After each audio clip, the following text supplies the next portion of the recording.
Okay, thanks, Michelle. Hang on the phone for me for just a second here, because we're just walking now. I just want to be confirming that our signal isn't cutting out.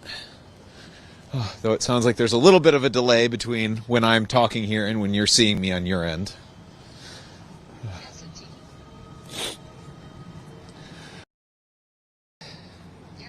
All right. If you could hang up on me, that'd be great, because my hands are in gloves. All right. Thanks. Goodbye. Thanks. All right. Hello, everyone. I am JT with Status Coup. JT Siskowski out here with the irreplaceable John Farina behind the camera, here for Status Coup, reporting in conjunction with the Midas Touch Network. And if you detect a little bit of pep in my step or a little bit of excitement in my voice, just know that it is because there are thousands of people out here converging on downtown Minneapolis for the general strike march and rally here in the downtown of the city. We have been watching so many people stream past us and gather here in downtown, where we are expecting a march from just outside of US Bank Stadium. That's where the Vikings play, all the way to the other side of downtown to the Target Center, which is the professional basketball arena here in the Twin Cities, where there will be an indoor rally. And this is all to call on the Trump administration to remove ICE and other federal immigration agents from this city and to end the suffering and the pain that has been inflicted on these families and on these communities who have been forcefully separated as a direct result of the Trump administration's immigration enforcement policy that began with Operation Metro Surge here in the Twin Cities area in early December. We have been on the ground since that operation, shortly after that operation began. That operation continued into January, early January, when the Trump administration announced that it would be deploying 2,000 more agents to this city. And on the first day of that surge, Renee Good was shot and killed by ICE agent Jonathan Ross. And right after she was killed, the Trump administration sent another 1,000 agents here into this city to further ramp up the pain and suffering that was being inflicted here. And this city has been pushed to the brink, and people have described it to me as feeling like being pushed into a corner by this administration. And they feel like they have no other recourse than to initiate a general strike that has been led by a coalition of labor unions and other organizations, calling on the entire state of Minnesota to shut down for one day as a flex of economic strength, to show what true people power looks like, to show the popular mandate, the popular mood here in Minnesota that they want the Trump administration to remove itself in the form of its agents from their communities. We are not even at the protest yet. We are already in stop and go traffic as people all try to pile in here.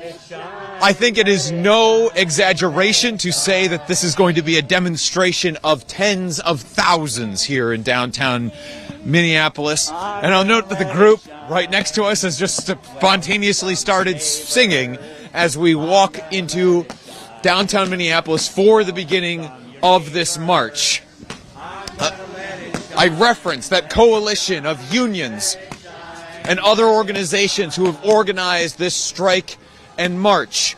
It is an impressive collection of groups out here that really does seem to be carrying real weight behind its effort. I have gone this whole time without noting what the temperature is outside.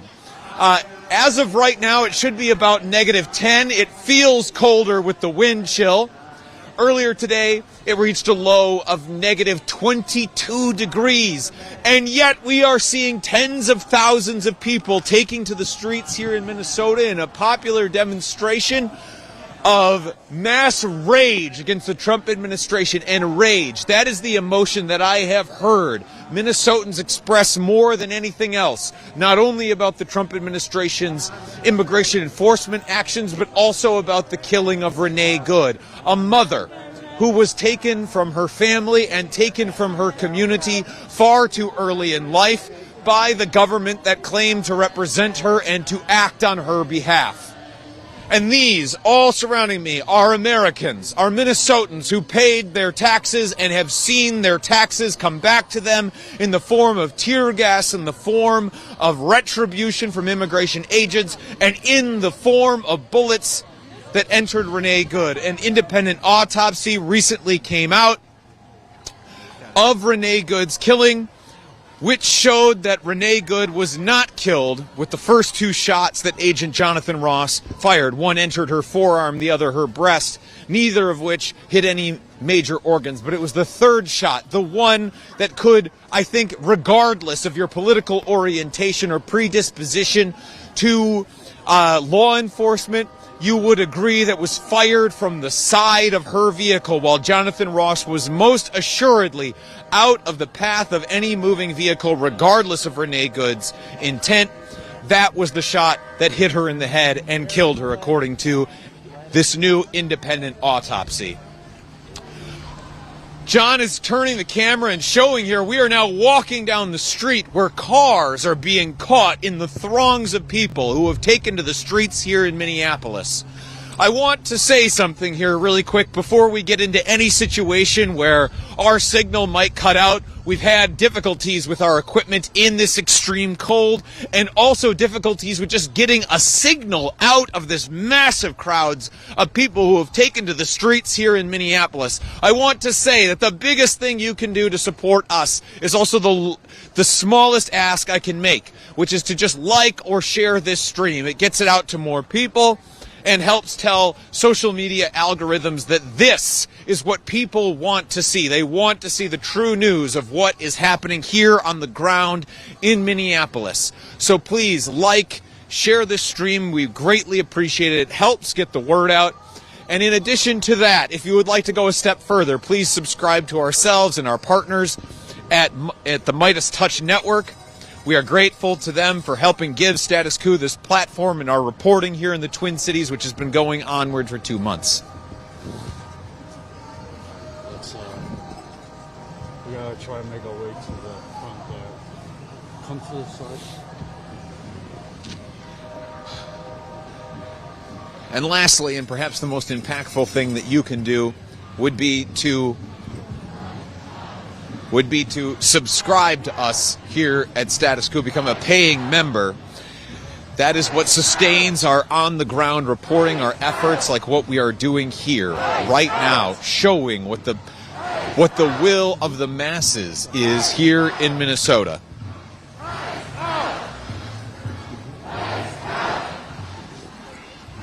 And that is by going to statuscoup.com/join.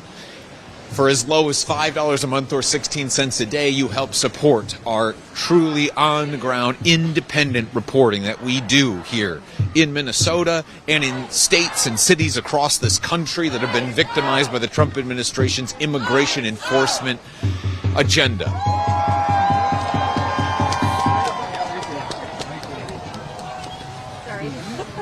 We reported on Alligator Alcatraz when that concentration camp in America opened.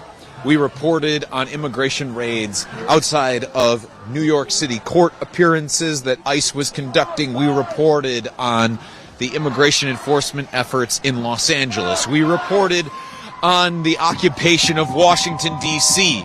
by forces sponsored by the Trump administration. And we reported on the occupation of the city of Chicago. For 2 months we were on the ground there. Then we moved and followed Border Patrol agents as they terrorized Charlotte.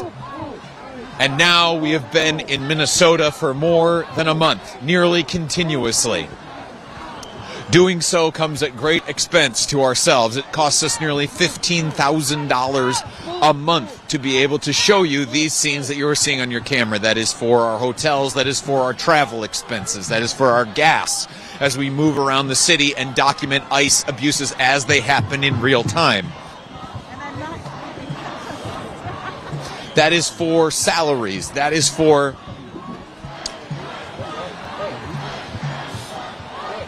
the myriad of expenses that we incur just to be able to keep our gear running out in this Minnesota cold. So anything that you can do to contribute to our efforts is greatly appreciated. I'm not even sure if we are still live because there are so many people here in downtown Minnesota. It may be very possible that with us competing with all of these different cell phones and other media organizations that we are unable to get our signal out to you. If we can, and if you are with us, thank you for being with us as we show what a general strike in the United States can look like.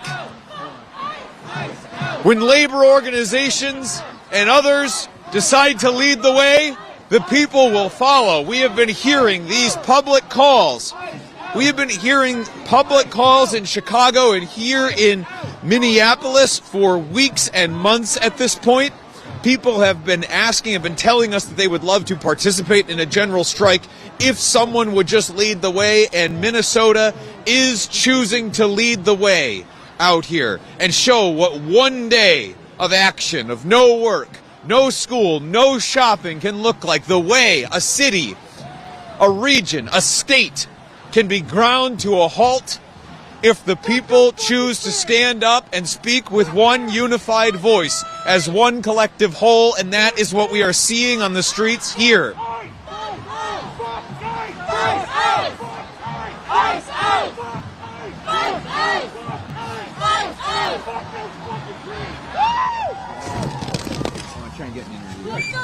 My guy. Yeah. Would you mind if I interviewed you about why you wanted to be out here today? Yeah, sure. What's your name? Ian. Well, let me come in front of you. Yeah. We'll keep walking, Ian. We'll keep walking with you. Yeah.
Because we're live. We're back. Cold column, make sure we're back. Excuse me, you gotta meet the rest of the family. Excuse me. Ice out! Ice out! Oh, I didn't realize it went out. We're back. All right, thank you. All right. Ian, I apologize. I'm going to start things from the top here again. Yeah. Just because I don't know when our signal would have cut out. I apologize to everyone. We are dealing with the weather as one technical hindrance on our broadcast here, and the other one that we're dealing with is just the sheer size of this crowd to be able to get a signal out to you. But I am here with Ian, who has the distinction of being the first person here from Minnesota's general strike that we are interviewing. Ian, which is spelled I-A-N. Ian, I want to start just by asking, what made you want to be out here today, a part of this crowd of tens of thousands? So this is a show of solidarity. It's a show of community. It's a show of, strength in numbers to show that we are organized, we are together, we're all one in this. All one in this. And that sense of community that you're talking about there is something that John and myself have talked about at length as a silver lining, if you want to call it that, of the demonstration of the power that the Trump administration seems to have invoked by these crackdowns in cities. It's really brought communities together. What are ways that you've seen community coming together here in Minnesota aside from these mass demonstrations? Yeah, well, like you said, as a silver lining, this has given us motivation, kind of sparked organization within communities that we've never had before. Neighbors meeting neighbors, neighborhoods all banding together, forming groups, having community meetings, talking about what we can do to keep our community safe. And people have banded together. We're building something, a network of neighbors in this city that I don't think they're prepared for. When you say that you don't think they're prepared for it, I think they really underestimated what we can do to keep each other together, to keep us safe, and to show solidarity. So how much fortitude do you have here? You're up against a federal government, a Trump administration that has at least 3 more years in power, assuming that they don't pull any shenanigans with elections to try and push it any further than that. But and has billions of dollars at their disposal.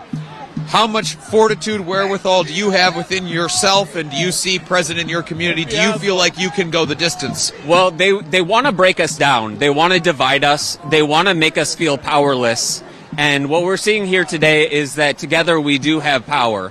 We have power to resist their regime. We have power to come together, to organize, to look out for each other. And they're not going to stop that. They're scared of us. They're scared of us. Yeah. Status Coup. Everyone donate right now. I'm saying, all they have is force. They don't have love. They don't have the strength of community. They don't have the togetherness that we do. And, they're doing this in January. We're used to this. Like, they think this is going to scare us. We deal with this every year, the winter. This is another Friday in Minnesota. Exactly, yeah. So, they don't think we're strong, but we're strong. All right. So I want to just ask about how you feel in this moment to be surrounded by so many other members of your community all saying effectively the same thing in the broad strokes that you are saying. How does it feel to be surrounded by this level of community? It feels great to be here. This is a scary time. I think all of us would agree we are scared because what they can do, what they've been given jurisdiction to do, ignoring rules, ignoring laws, doing whatever they feel like, using whatever the force they want at the time. It's scary, but seeing everybody come together, it galvanizes you. It gives you spirit to keep going. I want to be sure to get you to react to a little bit of current events here, which is that an independent autopsy of Renee Good's killing was recently released, which found that the first 2 shots would not have been fatal. She was struck in the forearm and in the breast, but no major organs were in that line of fire. But it was the 3rd shot that hit her in the head, the one that I think is pretty undisputably fired from the side of the vehicle, if not all of them being fired from the side of the vehicle, as like the New York Times review of video has shown. When you hear that she could have survived the first 2 shots and it's the 3rd that actually killed her, what's your reaction as someone who lived here in the Minneapolis area and shared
Thank you.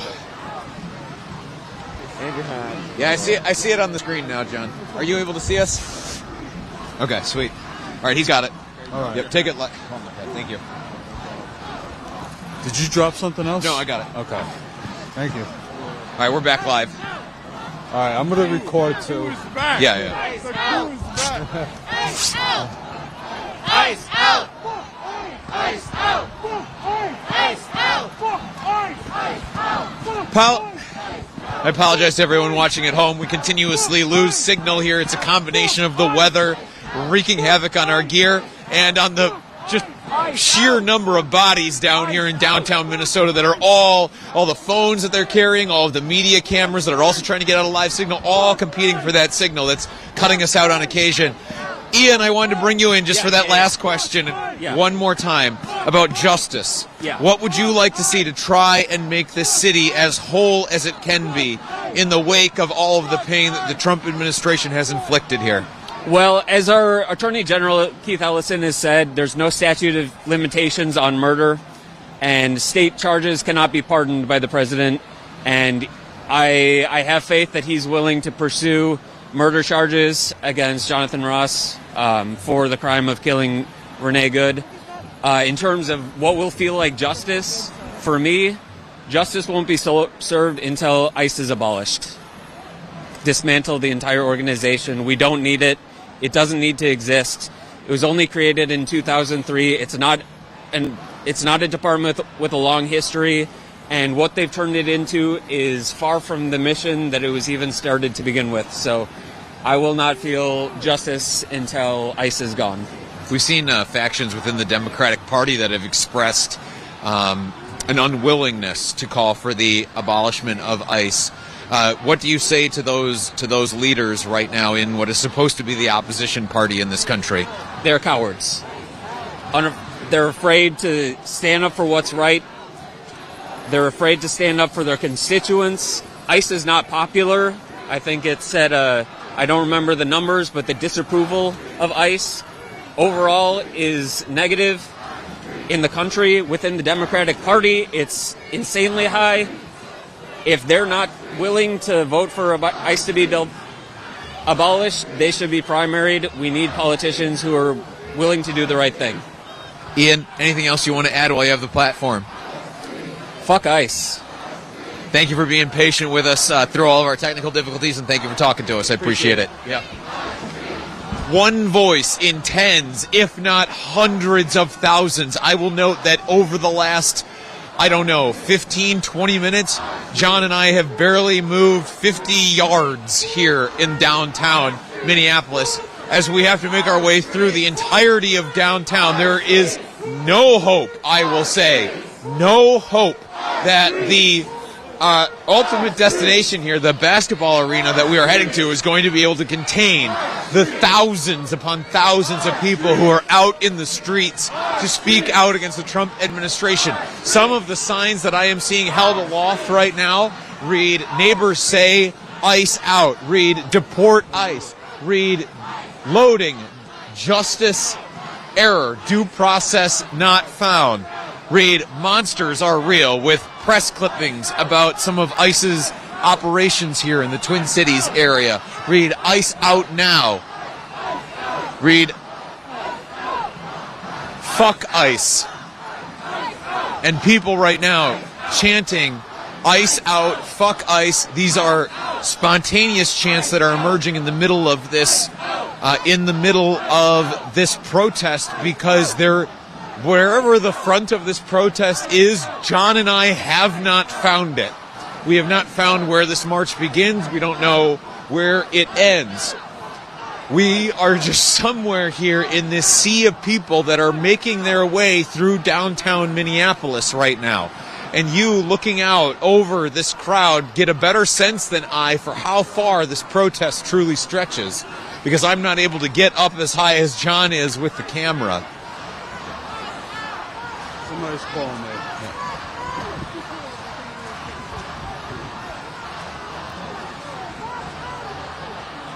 What is it? This says Status Coup. Probably Jordan? I don't know. Just call and make sure everything's okay.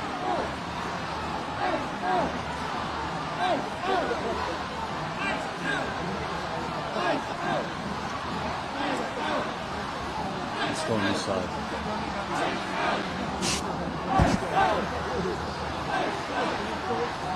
Hey, Jordan, were you just trying to call John?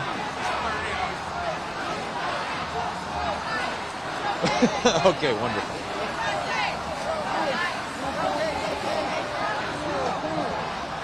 Yep. Yep, I'll hit it. All right, bye. We're good.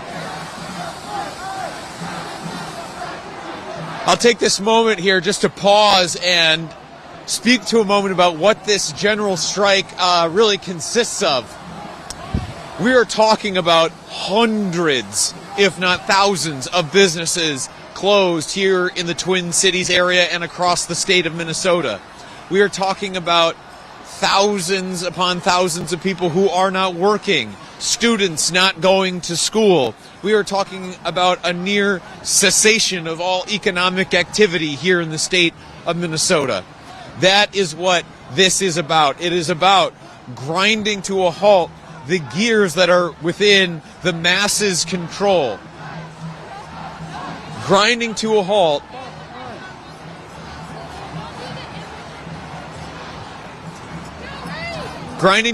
this state as just a flex, because this is one day's strike. This is not an ongoing strike.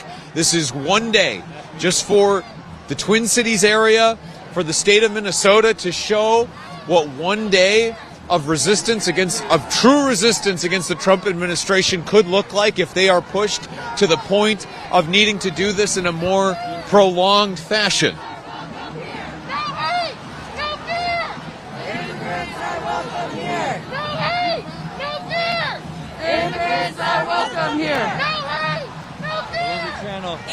Hey, would you mind if I interviewed you guys about why you want to be out here? Immigrants are welcome here. Yeah. No. All right. Pardon me. Would you mind if I interviewed you about why you wanted to be out today? Sure. All right, John. Get these guys here. Yeah. Get Maggie. Well, one at a time. One at a time. You gotta walk with All right. me. All right. Yeah, absolutely. We will. This is my camera.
All right, can you see us? All right, we're good. Okay. Mia, sorry about that. We are dealing with all kinds of technical difficulties here. Weather and the people are really getting to us. But Mia, I wanted to find out, why did you want to be down here out in the streets in Minneapolis today? I'm here to support my community. We want ICE the fuck out of our streets, out of our neighborhoods. What are the ways that you've seen the Trump administration conducting itself in your neighborhoods, in your streets that make you so concerned? Pepper spray, force, abuse, knocking into people's homes. Just complete disrespect for our humans, our lives, and our communities.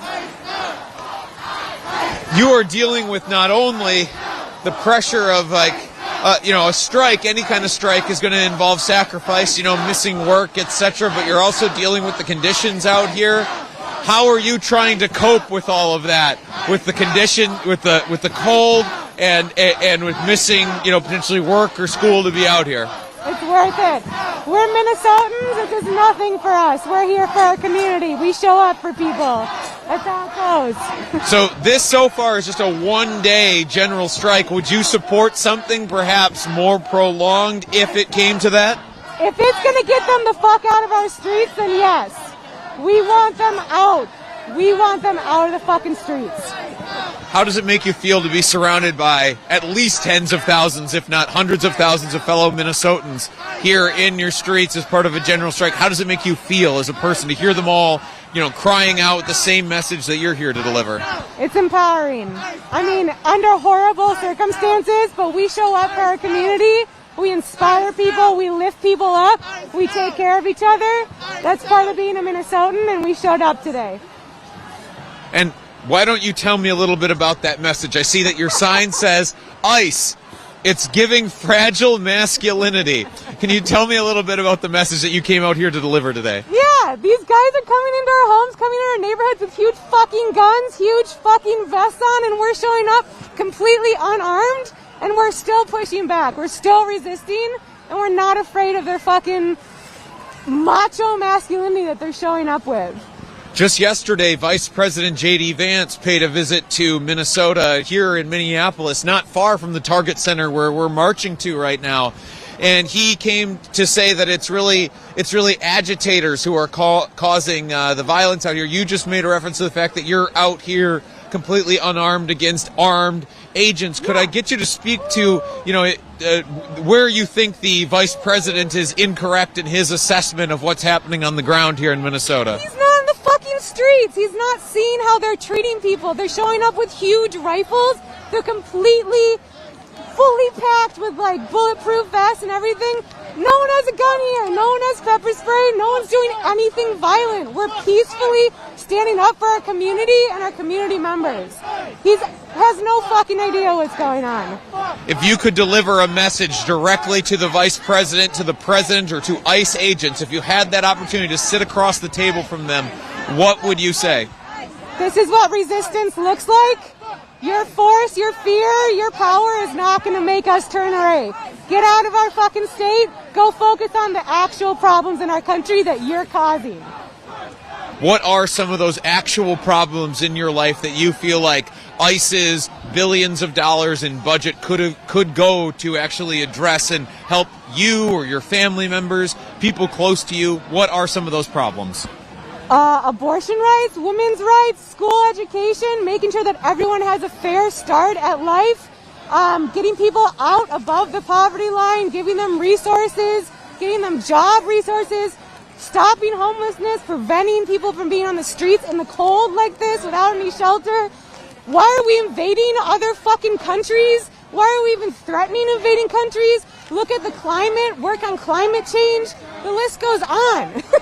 Everything but what you're fucking putting money towards.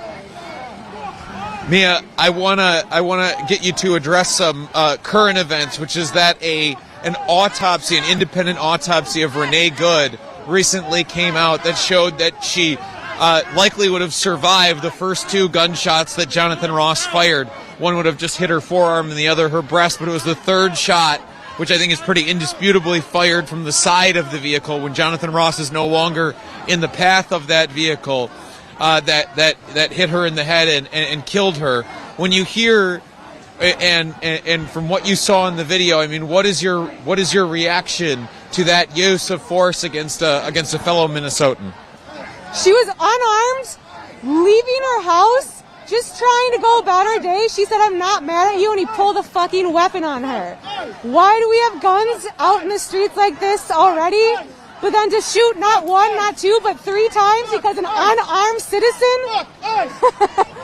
because an unarmed citizen told you she's not mad at you and she's trying to go about her day. What does that say about how scared they are? How inflated their fucking egos are? And why they're being told they're here? To scare us?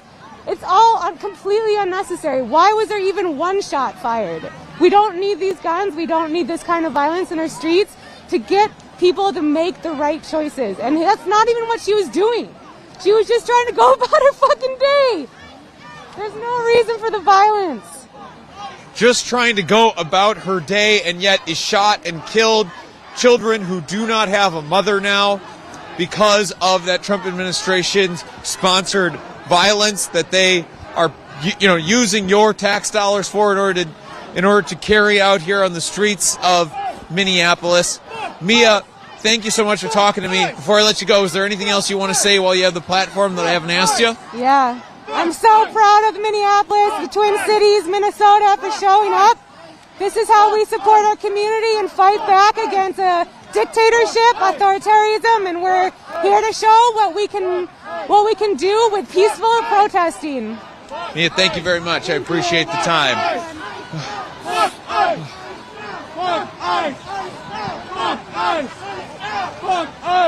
Pardon me, sir. May I interview you? Yeah, sure. Can you give me a second? Yeah, you need that, John? Can you hold that? Yeah. Got it.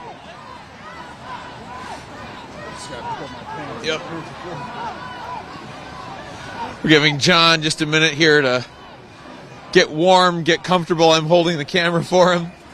It is a lot for him to manage because as much as you see me doing here, navigating this crowd, asking questions, or and dealing with the temperatures out here, John's doing it all while walking backwards and holding a heavy camera and tripod and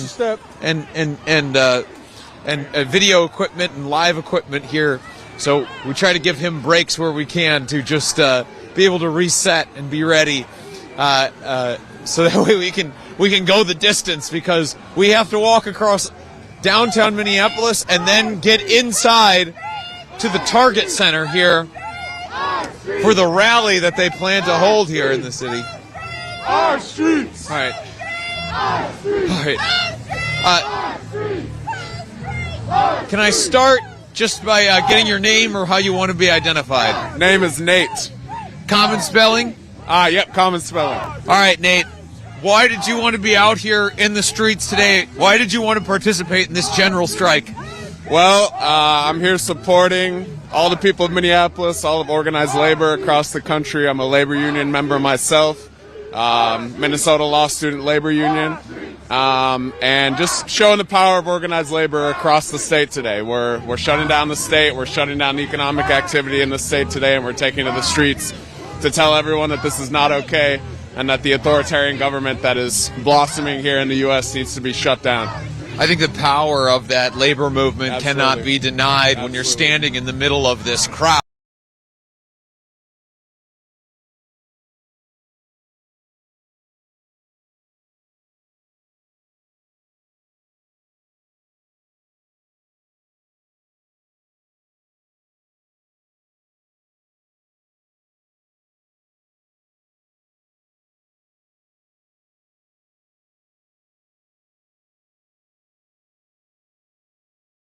I want to apologize for these technical difficulties that we're having. Here it is negative 10 degrees without the wind chill.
Thank you. Of course. Appreciate it, Nate. Student of journalism myself. Oh, really? Yep. Nice. That's what I studied. Hell yeah. Yep. We're back. All right. Thank you, Colin. Please hang up on me. All right. We are back with Nate. I apologize. The stream keeps going out. We are dealing with cold weather, and we are dealing with this massive crowd trying to get our signal out. But I am still here with Nate. Nate, the question I was just asking you was about a prolonged general strike. Would you support something that is longer than a day? Because I think, from my perspective, this is meant as just a shot across the bow, so to speak, to show the Trump administration what the masses are capable of if they are pushed to the limit and needed to take a prolonged general strike. Would you support a prolonged general strike to curb immigration enforcement actions that the Trump administration is taking? Absolutely. I think that I was just talking to some colleagues on the way over here, and I think the way you get there is you have to do actions like this, where it is just one day. You have to build the infrastructure out. You have to get people privy to what's happening, and you have to get organized labor all on the same page. As we know, that can be difficult sometimes. But absolutely, I would support a longer general strike. And you've seen across the last couple of years, labor unions across the country are starting to line up their contracts to end in May of 2028 so that we can have a general strike, an official general strike, in May of 2028. So absolutely, I would support a longer general strike. What would you want that longer general strike to call for? It's a strike for what? What would you hope to win in the end if it came to that? Well, obviously, all of the different contracts ending at that point, I would want all the workers to get everything that they're asking for. Additionally, the abolishment of ICE. The American people have spent almost $1 trillion on ICE over the last 20 years. I think it's around $900 billion that we've spent on the Department of Homeland Security and on ICE. And that money could be going towards universal health care, universal basic income, public transit, high-speed rail. I know you guys like that are watching.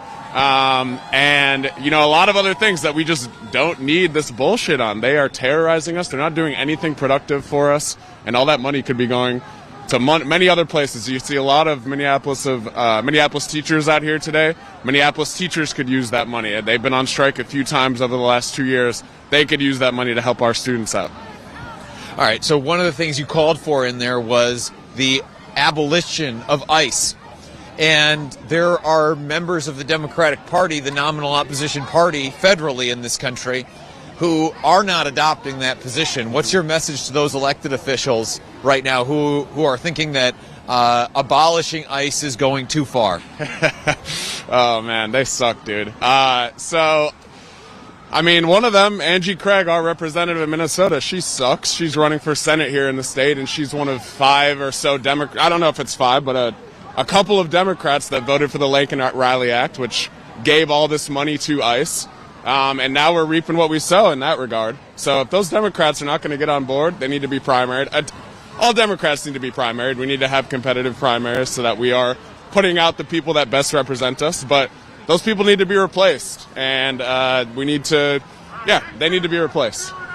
Just yesterday, we saw J.D. Vance pay a visit here to the Twin Cities area, who really tried to portray ICE agents as the good guys, as just coming to the rescue of this city. Is that what it's felt like here on the ground? And is there anything in particular about the vice president's messaging that you want to push back on as somebody who lives here in the Twin Cities area? Yeah, you've been talking to people all today, and they've all said the same thing. The people that are keeping us safe here are the citizens of Minneapolis. Everyone out here who are in signal chats and in rapid response groups, we are the ones who are keeping us safe. The Minneapolis Police Department is not keeping us safe. Hennepin County Sheriff is not keeping us safe. ICE are not the good guys here, and that is so obvious to anybody that's watching. And I hope that everyone across the country knows that. I know that it is. That's crazy. Yeah, we're seeing a full bear walking through the crowd here. Minneapolis is a weird city, and we love it. But yeah, it's obvious to anyone watching that ICE are not the good guys. They're terrorizing our city. Just 2 days ago, I think now, we saw a 5-year-old kid taken into ICE custody, used as bait to try and get his dad outside of the house.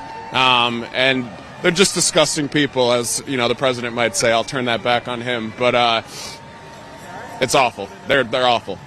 when you see these daily scenes, you just described the 5-year-old who was used as bait to lure out other family members by ICE agents and has already been deported to, or excuse me, not deported, but sent to Texas as part of the deportation process. Just yesterday, there was a girl in the south side of Minneapolis who couldn't have been older than 3 years old who was apprehended by ICE. When you see these, just day after day, these scenes of brutality being carried out here on the streets, what are the emotions that come up inside of you? I mean, do you even have anything left to give at this point in terms of an emotional response to what the Trump administration is doing?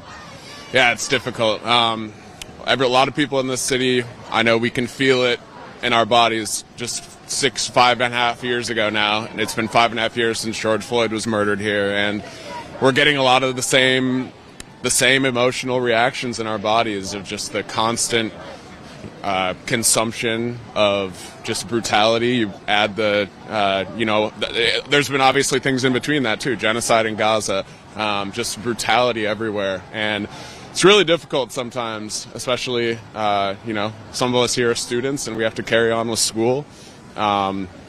And yeah, it can be difficult to keep going, but when you come to events like this and you see how many different kinds of people are out here, and really just the reaction of the whole community here has been unbelievable. And I think you guys aren't from here, you guys I'm sure have seen that, unless you guys are from here, but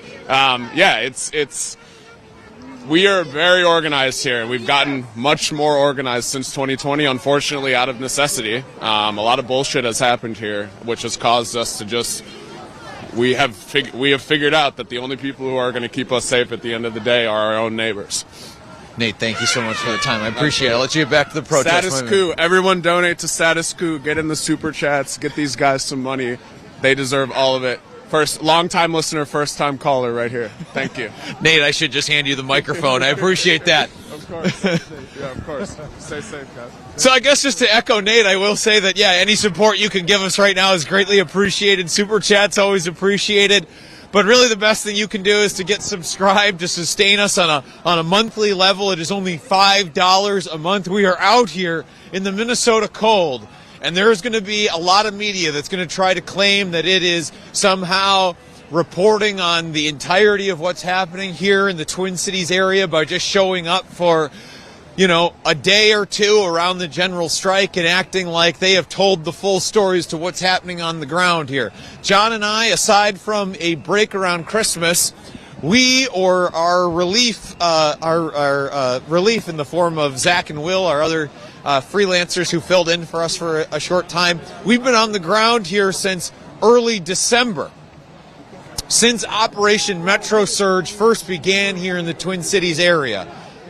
That's how committed we are to telling these stories, to showing this on-the-ground perspective. John and I both have families that we want to get back to. We both have daughters who we are not seeing right now because we believe that these stories are important.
see where my other glove is? I got it.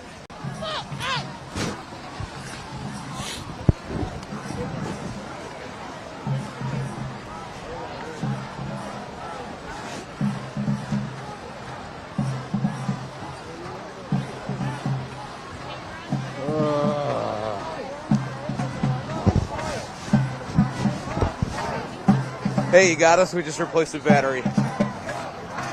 Oh, sweet. Thanks. Bye. It's so cold out here that our brand new fancy large battery that we have for our camera failed. So we had to move on to our backup batteries, which is why we're glad we have backups upon backups here. Whew. But that should give you a sense. It is negative 10 degrees at the best of times when there's no wind. I don't even know what the temperature is when there's wind. This morning it was getting down to negative 40 in the feels like temperature, and we were out broadcasting in that. And we're out broadcasting in this because we believe it is important to show you these scenes of what is actually happening on the ground here in the Twin Cities. We don't want the only messaging that gets out there to be Trump administration propaganda that is then parroted by mainstream or corporate press. So if you support that mission, that what we're doing here, and if you just want to give us a kudos for broadcasting here in the frigid cold, it's not that bad.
All right. Thank you very much, Colin. Please hang up on me.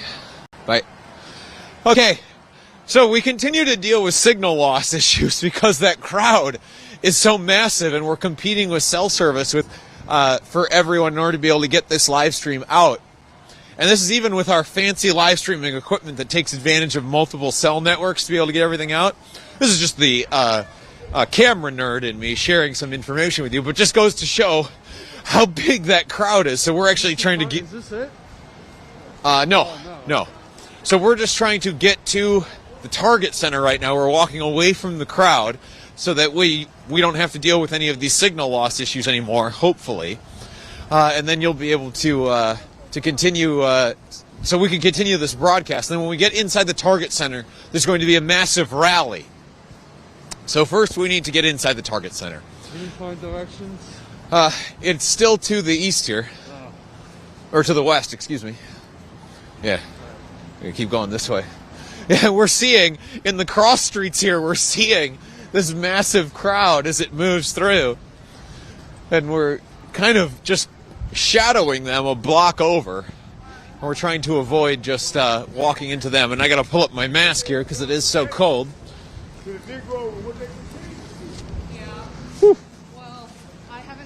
The benefit of being in the crowd is that it actually restricted the wind. And now that we're out here, the wind is whipping in the face. Whew. And that makes it feel a hell of a lot worse. The temperature out here. So that was the last thing I was saying right before our signal cut out. Oh, the best thing you could do to support the work that we're doing here, and we're recording a lot of this that we do. So even if you have signal loss issues, a lot of what you're seeing here without the interruptions will be posted to our YouTube channel after the fact. So get subscribed to our YouTube as well as our partners at Midas Touch and the Midas Touch Network. We're grateful to them. But the other thing that you can do is to subscribe to sustain the reporting that we're doing, this hard work that we're doing in the frigid cold, the coldest day that Minneapolis has had so far, certainly so far this year. Somebody's calling me. Hold on. Can't be losing us already, can they?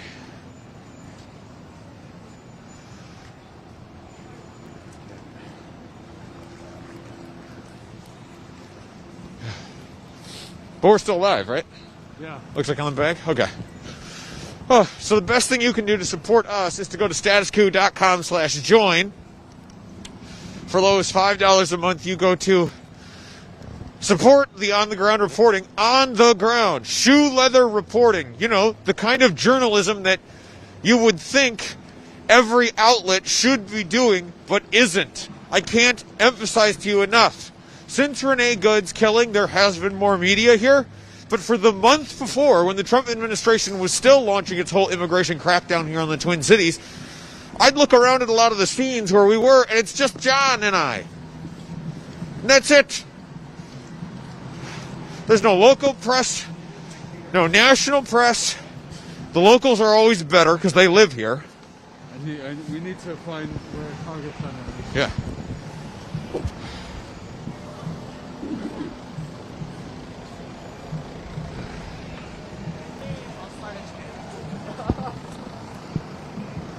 It's right there. Where? Right there. So if we go, it's just. Yeah, I want to see if we could cut a certain way. If we go down one and then. Yeah. Are we on? Okay, so we're on 5th right now. 5th is leading up. Here. Okay. Yeah, this is 5th. And then they're all on Hennepin right now. It looks like. So. If we, I think we actually want to go up to 5th and maybe cut up past the crowd another block. I don't want to go with the crowd. So, if we could, is it like that way? Yeah. So that's what I'm thinking is if we go across the crowd. Okay.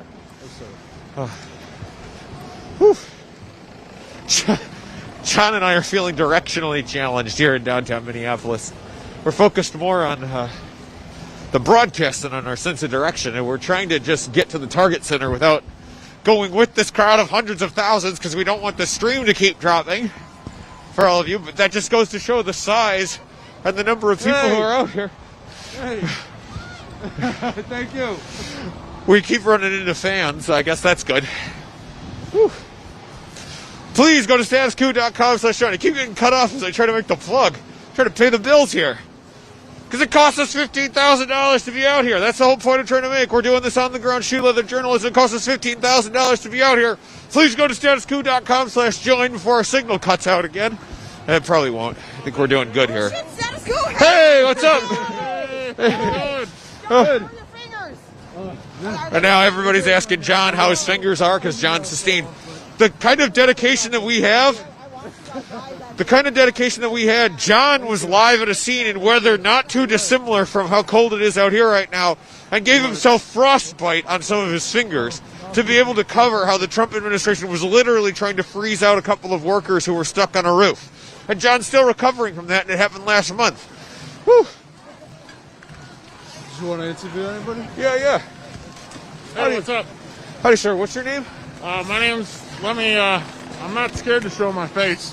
Hell yeah. My name's Scotty Ducharme. Scotty. All right, can I get you to spell that really quick? Yeah, SCOTTYDUCHARME. If you need the phonetic alphabet, I've gotten very familiar with that this week. Oh, yeah? No, I think I'm good. So, Scotty, you were just referencing I'm not afraid to show my face. ICE agents in this community, as I make this point, I should probably show my own, but ICE agents in this community have always gone around masked. I'm curious, what is it about ICE's operations and the federal government's operations here in the Twin Cities that prompted you to take to the streets today? Well, the Ku Klux Klan used to call themselves the Invisible Empire, and they wore masks, and they used to raid immigrant communities, much like ICE is right now. And so I think that, there's like all this talk of revolution. We're the counter-revolutionaries, right? I mean, there is a minority who is trying to create a post-law, orderless, lawless society where their might makes right. And because, they have guns and are willing to use them, they think they can suspend the Constitution, suspend habeas corpus, suspend civil liberties, generally speaking. And, there was a memo that came out that said that they think they can break into people's houses without warrants, basically just like trust us, which is, fundamentally against the Fourth Amendment. And so if you look at the amendments, I mean, they're trying to tear down the First. They've gassed people, they've shot people, hit people with beanbag guns and batons for exercising their First Amendment rights. They don't want people to, exercise their Second Amendment rights, and certainly their Fourth, but also the 14th. Basically they're attacking the whole Constitution. I mean, there's even jokes that at some point the quartering troops amendment might come into play for the third, for the first time since, when? 1779 or something, right?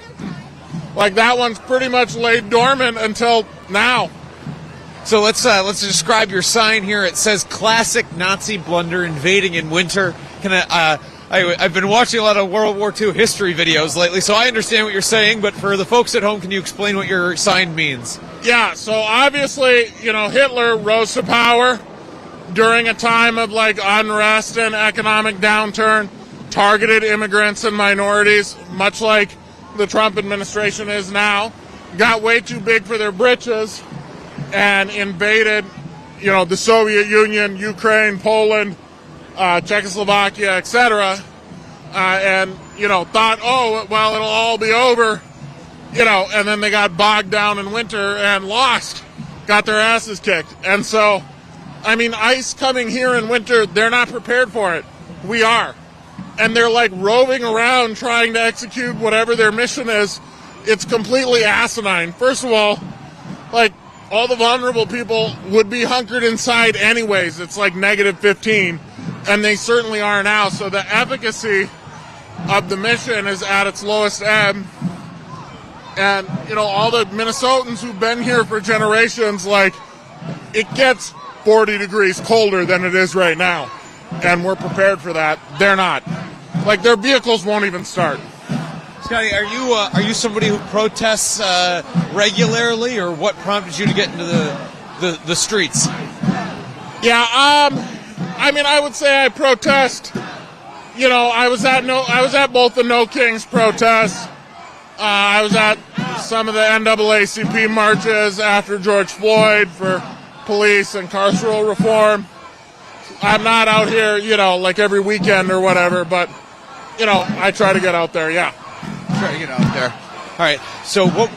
I wanted to get your reaction to Vice President, J.D. Vance's visit yesterday, where he tried to really frame ICE agents as the good guys out here. That they're just trying to maintain law and order, and it's actually agitators who are causing all of the unsafe conditions. As somebody who lives here, and is very close to the community. Can you speak to, who is really causing?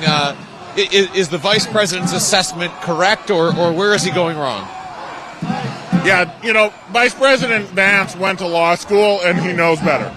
So when he says that ICE has, complete or total immunity, he knows that that is absolutely wrong. And so he's just lying. And so when he comes and says ICE are there's agitators, that's not true. And the deal is this. When you hire a bunch of people, you give them, many of them like 47 days of training. But even the ones who are well trained, like the man who shot Renee Good, if you give a guy a beanbag gun, he's not going to go the whole protest without firing it. When the toys come out of the toy box, they're going to get played with. So when they give people gas, when they give people beanbag guns, and when they give people just pistols, they're going to use them.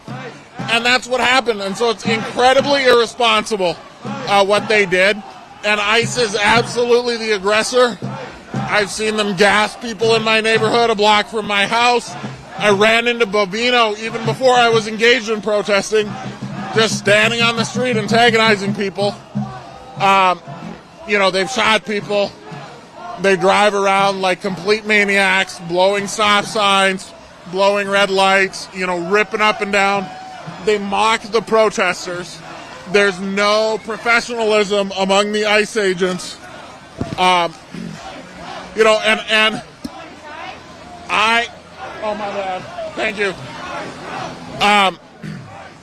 I'm a law professor and lawyer, so I watch a lot of body cameras of police officers interacting with the community, including very violent, very mentally unwell people. And, sometimes I have very sharp criticisms for how the officers act. But by and large, your average police officer has a much higher level of professionalism, including when dealing with high or mentally ill, violent citizens than our ICE agents have when interacting with even other cops who might be off duty, and regular members of the public. So they're completely unprofessional. Thank you very much for your time, sir. Is there anything else you want to add while you got the time? I would just say, America is a creedal nation. That's what binds all of us, not a race, not a nationality. And it only exists if we believe it and act on it. And so I think that's what you're seeing is people, living out the American's creed here and saying, hey, the Constitution means something to us, and it will be enforced. Otherwise, you'll face the wrath of the people. Thank you so much. Yeah. Your name one more time? Scotty Ducharme. Scotty. Thank you so much, Scotty. And I just want to emphasize something that Scotty was saying there, which is this idea that he encountered Greg Bovino, who is a Border Patrol commander leading many of these agents, just standing on the street one day. He encounters him, and that's because these agents are so omnipresent. There are 6 times as many Trump administration immigration enforcement agents in this city as there are Minneapolis police officers. So let that sink in. How often in your life do you encounter a police officer? Now imagine there were 6 times as many Border Patrol and ICE agents in your community. You start to get a sense for how occupied this city really is by the federal government. And John and I can attest to this through firsthand experiences. We're driving around looking for ICE and Border Patrol. I mean, there are some days when they're more present than others, but by and large, it is easy to find them. It is easy to find them. You go around a corner, you're basically tripping over them. They're everywhere in this city. They're everywhere.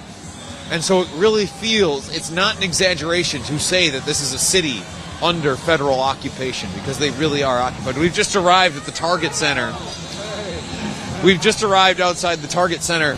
Did you want to do an interview? Yeah, I can. Yeah, what? You're being broad you. Oh, really? Yeah. What's your name? You don't recognize me? All these thousands of people you see. What's your name? I'm Megan Dolby-Jones from Epiphany UCC Church in North Center. Oh, my goodness. Yes. Oh, sorry. So can you spell that really quick for people? Of course. Just the first name's fine. Sure. Megan, M-E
for this, for the technical difficulties. We're competing with Signal.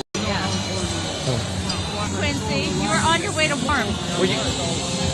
Thank you very much, Colin. All right, hang up on me. Thanks. All right, so, Megan, I apologize. I'm okay. So we just went out there as I was introducing you, so I just want to do that really quick. So John and I were on the ground in Chicago for 2 months during Operation Midway Blitz as that city was being occupied by the Trump administration and being victimized. And during that, we spent a lot of time outside of the Broadview, Illinois ICE detention facility, where there were a lot of demonstrations being led by clergy. Megan, you were one of the ones who was leading some of those demonstrations. I wouldn't say leading, but I was there. You were there. You were present for some of those demonstrations. I was, So yeah, absolutely. yeah. So I just wanted to get a sense from you. You're up here from the Chicago area. Megan, why did you feel the need to come all this way to be a part of this demonstration? Yeah, well, there's a whole coalition of queer affirming, multi-faith, radical liberation-seeking clergy of all traditions that called March.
Okay, we should be back. Jen.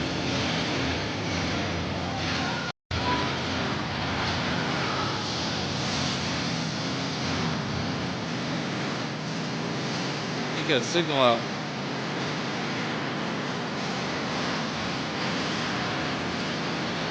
Hey, are we back? Sweet. All right. Thanks. Bye. Okay, folks. We are outside the Target Center, which is where this march was heading to. John and I are going to try and get inside now. So, John, let's try and get inside the Target Center because hopefully in there we'll be able to have a bit more of a stable signal because it'll be a condensed number of people inside that building. There is no way in hell that everybody who is at this march is going to be able to get inside the Target Center.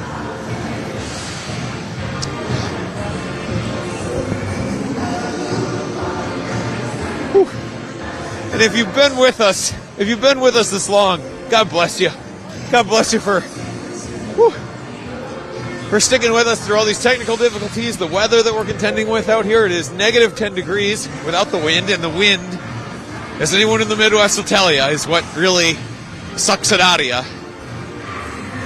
Whew. John, let's get across the street.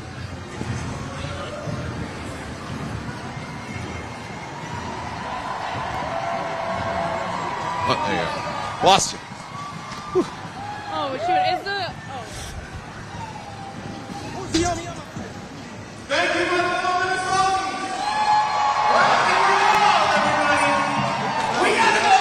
What's that? I think the rally's right here. Love you so much. I'll be here all day. It was about 20, 40 degrees warmer.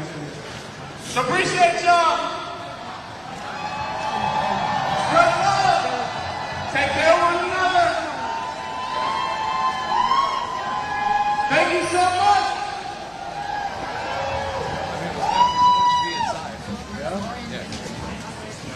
door's open back there.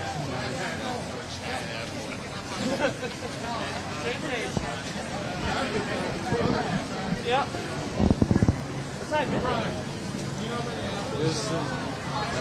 Do you know Minneapolis at all? These people would be able to. I feel like it's Pardon me, guys. hey there. We're looking for media. We're trying to get inside for the rally. Is it still planned to be held inside the Target Center? Do you guys know? I heard that it was just going to be used as a warming center. Oh, the event is over. But I would try to flag one of the media, like the liaisons. This guy in the blue hood would know. Blue hood right here. Yeah. Thank you so much.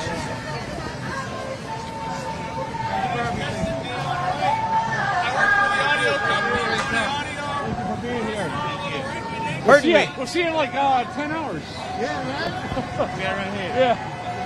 Pardon me. Yes. I was told to come over by a media. Are you a media liaison? I am not. You're not. But I was told that you were the guy to speak to for some reason. He's a great guy to talk to. I am a good guy to talk Great to. guy to talk to. Yeah. We were just.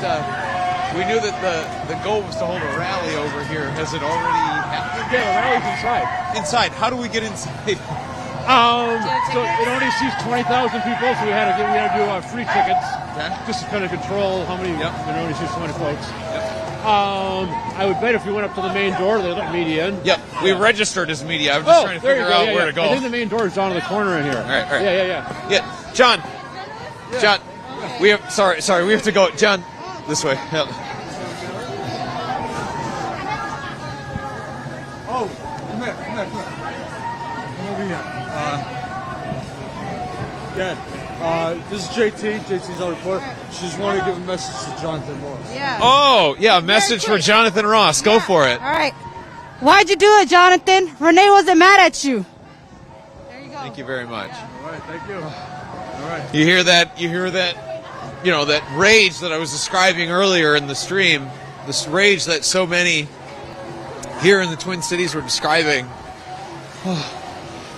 Feeling out here. We're trying to get inside the Target Center. The main entrance is down this way for the rally.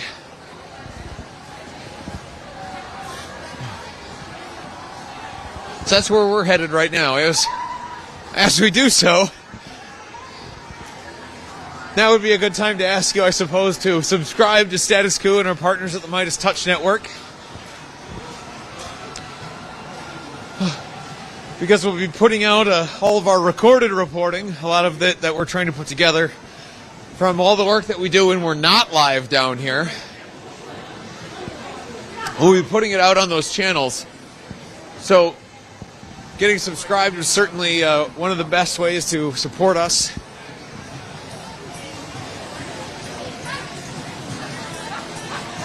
Got to force our way through, John. I mean, there's... It's going to be too difficult. We're going to lose service again.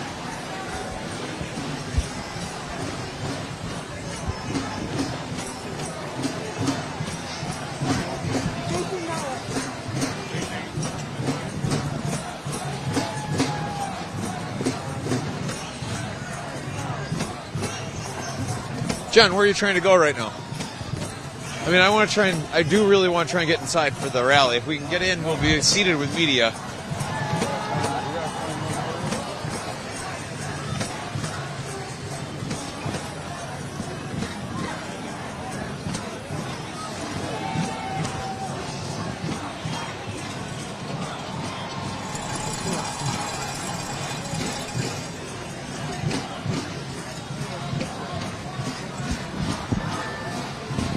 I'll try and call Mercado, find out.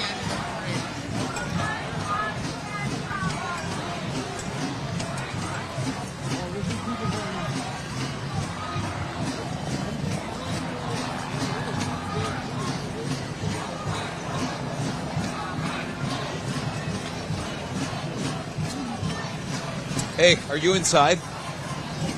No, you're not.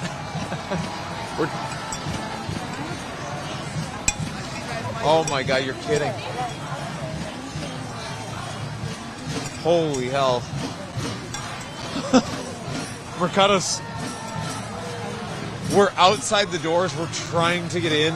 There is just a mass of people. Were you given any special instructions for media to get in? so we just keep it. We're not going to be able to stream it. All right. Yep. All right. Bye. He's blocks away. He's screaming the whole march. So you really don't want to try and get inside? We're not going to be able to stream. Huh? Better if we need to be inside here. What's that? We're better if we need to be inside All right.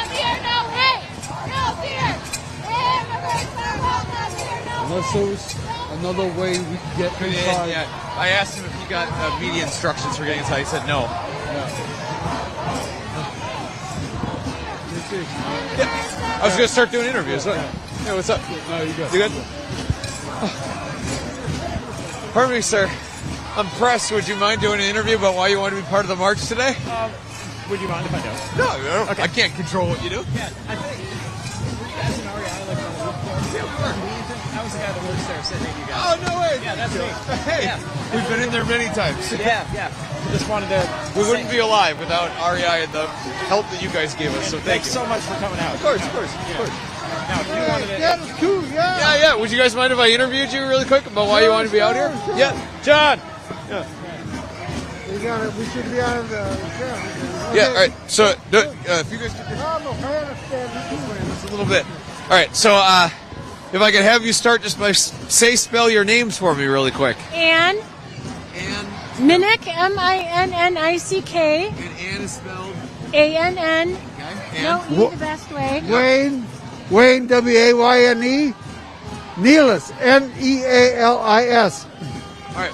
What made you folks want to be down here and be part of the general strike today? Well, we've been protesting for I don't know how long, and we were like, finally, there's a big movement happening, and so we wanted to be here. Finally, a big movement happening. We've been going to New Kings. We go to a weekly pop-up protest. We've been to I don't know how many things since Renee Good was killed. But it was so amazing that there is this call for a general strike, and so many people came, and businesses stood up. So that's why. We're outraged at what's going on in our state. Our immigrant neighbors and friends, people close to us, are being taken off the streets. And this deal here where Elam was abducted and his father has turned this state completely into a state of anger and frustration over what's going on. The Trump administration is making an example of Minnesota, and they're breaking every law and pushing everything they can to test out what they can do constitutionally and legally and beyond. And if anybody in America thinks this is a unique situation, they're coming after you. And that's why one of the reasons we're here, we love our immigrant neighbors, and we want ICE out of Minnesota. And so I want to address that. You're saying that the Trump administration is making an example out of the Twin Cities area, out of the state of Minnesota. What do you feel like through this just continued ramp of pressure? It started with Operation Metro Surge back in December. Now we're up to 3,000 agents being deployed here today. What is the message? What is the end goal the Trump administration is trying to achieve in your minds? Well, they say it's to root out fraud, but ICE doesn't have anything to do with fraud.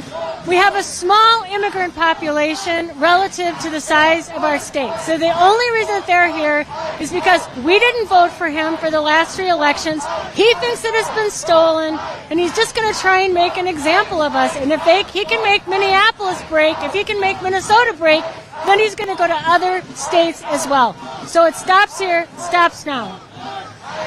What about you, sir? What do you feel like is the message that's being sent by the Trump administration right now with some of these tactics that are being carried out on the streets, like the abduction of a 5-year-old? Well, they also have subpoenaed our state's leadership. There's no reason that they need to be in Minnesota, period. And as long as this country tolerates this kind of activity on our streets and in our cities and our towns, There was 300 ICE agents out in a suburban area here last week for a bunch of days. They set up roadblocks. They drew guns on a person delivering food. They need to be out of here. They're out of control. They have no business here.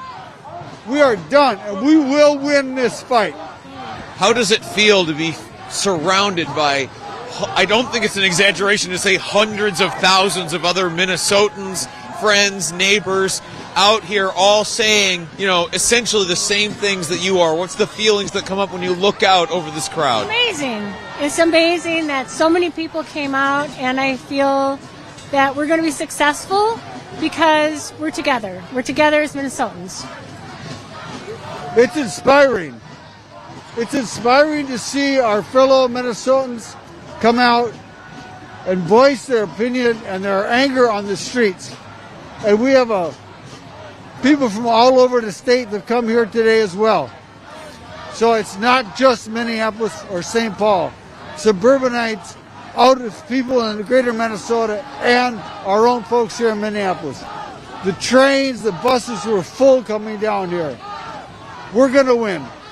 This is my last question for you. This is a one-day general strike. Would you support something longer to send a more sustained message to the Trump administration? I think it's hard for working people. It's hard for families to continue to do something. But if the momentum is there and the businesses are supporting us, I'm retired. Like, this is what retirement looks like. More time for protest.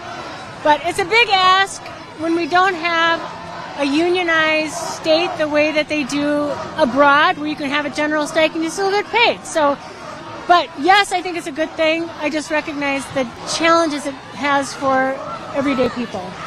The other thing I want to say is, you look around here, probably 80% of the people here are young people, and they are the future of this state, and they are angry at what's going on to their fellow citizens and the immigrant neighbors. Thank you both very much. I'll let you try and get inside. I want to note here that John and I have called an audible. We were originally going to go inside and stream the rally from inside the Target Center, but the rush of people towards the door is so intense that we're abandoning that plan. We're going to stay out here and stream this crowd as it continues to arrive and try to get inside the Target Center. Can I get you to hold on for just 1 second for me? What's that? You want to talk? Yeah, come here. Yeah. Sorry, what's your name? Tonnie. Can you spell that for me? Tahnee. So, Tonnie, my name's JT. It's nice to meet you. I watch your stuff. Oh, well, lovely. Yeah. Can I ask you, why did you want to be a part of this mass demonstration today? Why did you want to be a part of this general strike? It doesn't even feel like a want. It feels like a need. As I was marching, I was literally crying because I'm just like, I love all these people.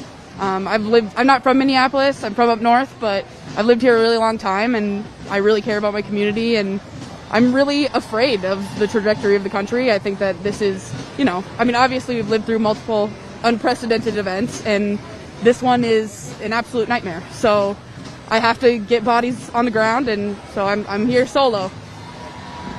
You talk about that the tears welling up as you're marching with this crowd. Can you describe some of the emotions that you are feeling?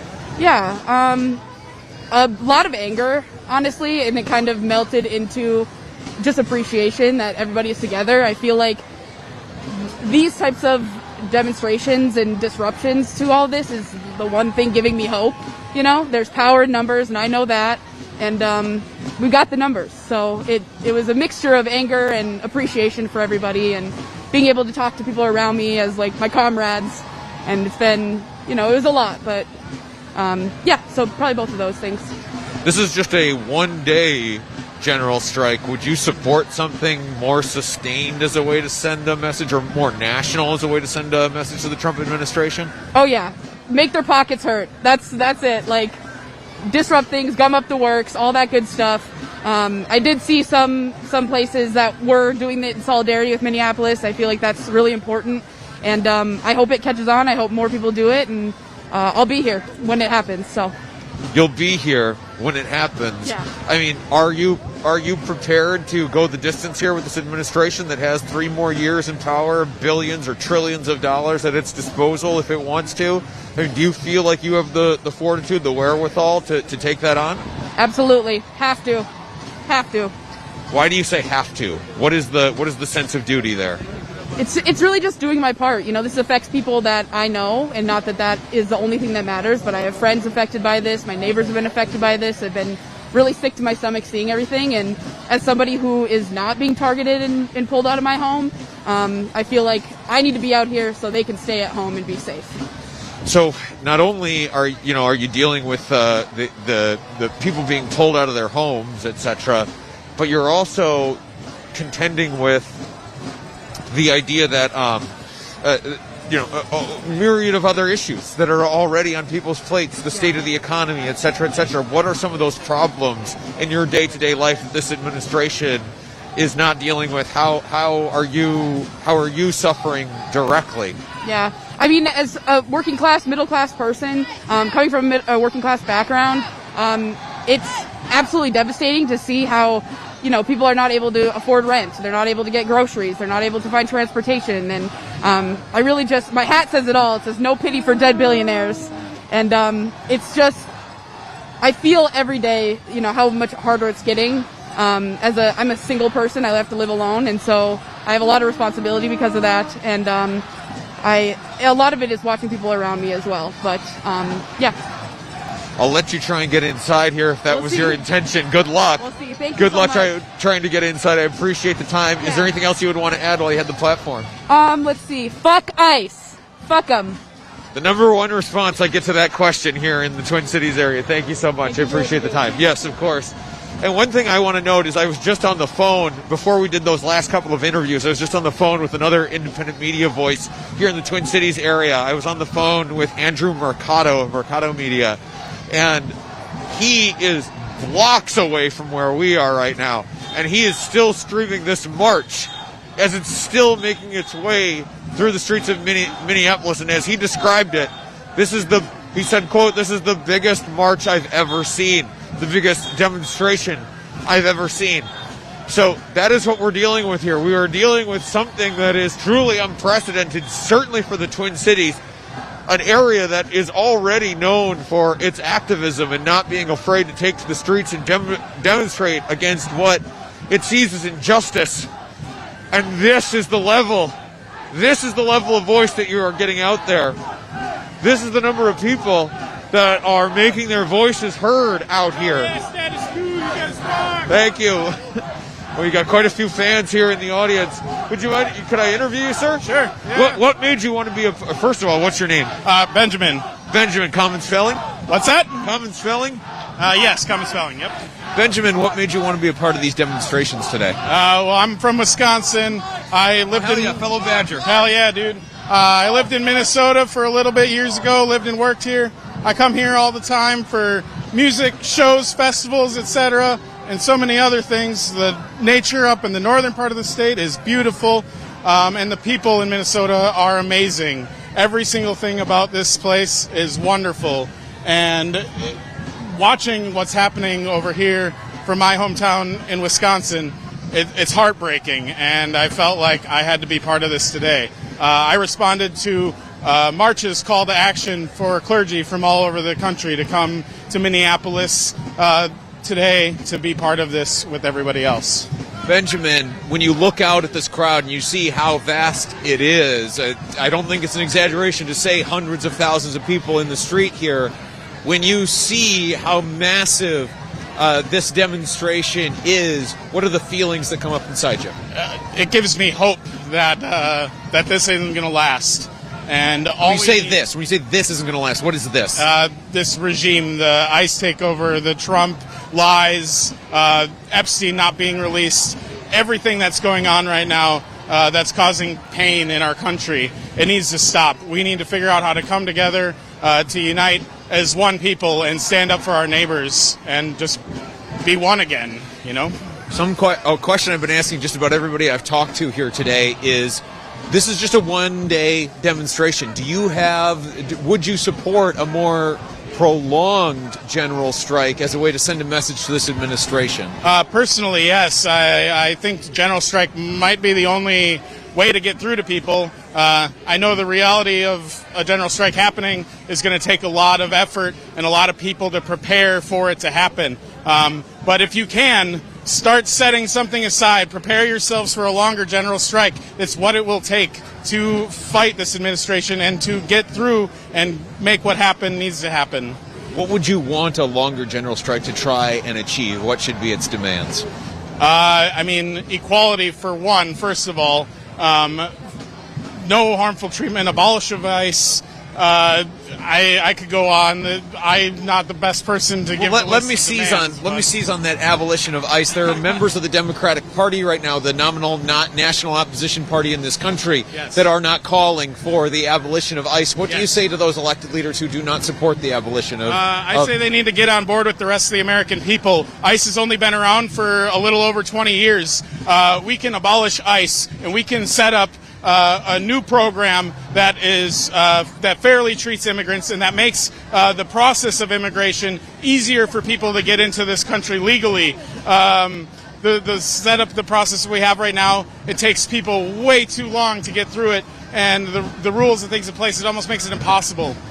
So yeah, I think they need to start standing up if they really want to show their support for the American people. They need to use their voice, their platform, their positions in power to do something about it and stand with the American people, or they're not going to get elected again. Or they're not going to get elected again. What is your grade that you would give to the National Democratic Party, to its leadership in this moment? If I could give lower than an F, I would. All of them need to go. There's a few good eggs in there. Ilhan Omar, Alexandria Ocasio-Cortez, Bernie Sanders. You know, some of them have been supporting Israel, though, too, and we don't fund genocide here. We shouldn't be funding genocide, so all of you need to stop doing that, too. So, Benjamin, thank you for your time. I'll let you try and get inside here if that was your goal. But before I let you go, is there anything else you would want to add while you had the platform? You know what? If people can come out and stand up, you don't even have to be on the streets. Show your support online. Show your support on social media. Talk to your friends and family. Have those hard conversations. That's all it's going to take to get us all on the same page again. God bless America. Benjamin, thank you. I appreciate that. Yeah, appreciate it. John, I want to just get us moving a little bit so we're not standing in one spot, just to generate a little bit of heat. So let's just maybe try and cross the crowd just over to the opposite street corner here. So we're going to get up and move here, and that's really just for our own sake, because it is. I wanted to stay here because of the sun. Oh, John wants to stand in the sun, and that's fine. I just need to move around a little bit is the only thing. I cannot continue to stand, and I was also a little bit in the shade. But it is already bitterly cold out here. I was around -10 at the start of the march. I do not know what it is right now with the wind chill. No doubt my boss has texted me what that number is, what that feels like temperature is, because he loves to let me know what he sent me to stand in. Jordan, if you're watching, don't get me wrong, I love it. But so we're out here in the streets of Minneapolis, where hundreds of thousands of people right now are trying to gain access to the Target Center to hear a rally at the end of a march through downtown. A rally, a march that is in response to the Trump administration calling for an end to ICE in the Twin Cities and in the state of Minnesota, calling for a removal of those federal immigration officers. Whew. And I gotta put up my mask. And if you hear me yelling, by the way, it's because I can barely hear myself over the 2 layers that I have here on my head blocking my ears to try and stay warm out here in these sub-zero temperatures. If you support the work that we're doing, these voices that we are lifting up from this crowd to show you what a truly popular demonstration, is like here, so you're not just seeing the Trump administration's propaganda. If that is a mission that you think is worth it, please go to StatusCoup.com/join. Sir, I wanted to talk to you because you're carrying this large Palestinian flag. Why did you feel it was important to bring the Palestinian flag to this general strike? Why is that a symbol that you wanted to be carrying? Yeah, I think it's a sign to show that injustice matters no matter where it is, whether it's in the streets of Minneapolis or in Gaza we have to show up for injustice no matter what, and I think it's just a reminder that, we're in solidarity with them, and as they're in solidarity with us. I don't think anyone would pretend that what the American people are going through right now under the Trump administration is in any way identical to what the Palestinian people are dealing with right now in Gaza. But do you see any parallels? Where do you see those parallels, that sense of solidarity that you were just referencing? Yeah, I think in terms of how we support each other and how we've been able to build that community, but also in the forces that oppress both of us. I see there's a lot of similarities between ICE and the IDF, and how they're blatantly oppressing and violating human rights and making it difficult for people to live their daily lives the way they should. I'm looking at you. You've got icicles clinging to your eyelashes right now. It is cold out here. Why did you want to be out here in these temperatures? Why did you want to stand with all of these hundreds of thousands of people out in the streets right now in downtown Minneapolis? As a Minneapolis resident and as a human being, I think it's my right. I have to be out here. I have to show support by any means possible that I'm able to, and this matters. Showing up matters. Voicing my words matters, and supporting matters. You use the word "have to." I have to do this. Why does it feel like something that you are like duty bound to do? Why is it a need and not just a could or a should? Yeah, I'm Muslim, and one of the basic tenets is to support each other and to stand up in any way you can. If you can't use your hands, use your feet. If you can't use your feet, use your voice. And it's a part of my tenet as my faith as a Muslim to be out here and to show support and to show that I'm against what's happening in Minneapolis. What would a sense of justice for Minneapolis look like? You're dealing with a city here that had one of its community members shot and killed. Can't begin to make that whole. You cannot undo that final act. But what would justice for Minneapolis, for the state of Minnesota, look like? Yeah, I guess I don't know what justice look like in terms of indefinitely, but I think a good first step would be ICE's removal from the city and some type of steps towards some type of peace, because right now it just seems like there's a lot of chaos going on. So I think that would be the first step. You're participating in a one-day general strike. Would you support a more protracted general strike? Absolutely. Absolutely. What should a protracted general strike call for? Maybe even one, if you wanted to imagine it, like at a national level, what should a prolonged national general strike call for? Yeah, I think collaborating with other states to replicate what happened here in Minnesota and Minneapolis would be a good first step, and then going from there. All right. Is there anything else you would want to add while you had the platform? No, I'm just happy that we're out here. I'm happy you guys are showing the world what's happening, and stay safe. Thank you. And before I let you go, just when we show you on screen, we'll put like a name or an identifier below you. How would you want to be identified? Minneapolis resident. Minneapolis resident. Thank you very much. I appreciate it. Have a good day. Yep, you too. Oh. You seeing that sense of that broader struggle with that symbol of the Palestinian flag, this broader calls for justice out here. It's not just something that's being shown at this one demonstration. It's been at protest after protest that John and I have been at. It's not necessarily in the form of the Palestinian flag always, but that sense that the people of Minneapolis, even though they are dealing with these direct injustice, violation of rights, and an occupation by their own federal government, there is still a sense from the Trump administration, or there is still a sense of the people on the ground here that they are in some way indebted to other calls for justice elsewhere. Oh. Hey, it's brutally cold out here. Two of the leaders from the church protest have been released from jail. John is getting in breaking news right now that two of the leaders of the city's church protest, which is a protest that happened here over the weekend on Sunday, two of those leaders have been released. Two of the people who are accused of participating in that protest by the federal government and who were apprehended in raids earlier this week have now been released from jail, and that's something that some of the activist community here have been calling for, is the release of people that they see as being apprehended purely as a political stunt because they were arrested on the day that Vice President J.D. Vance had come here.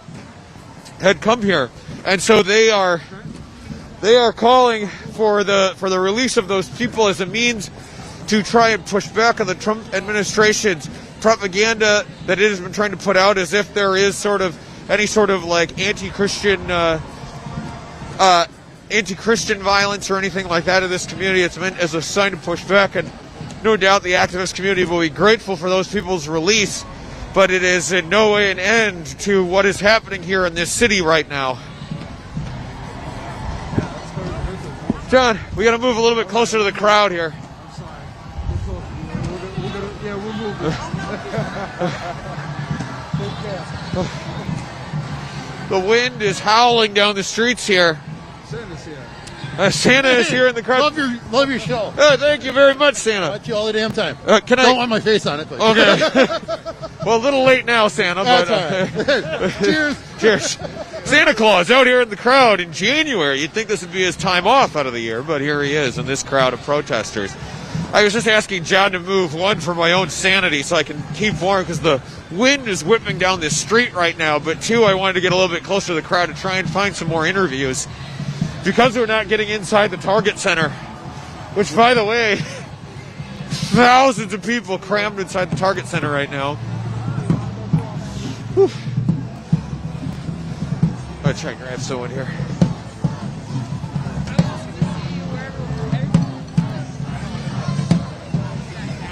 Pardon me, folks.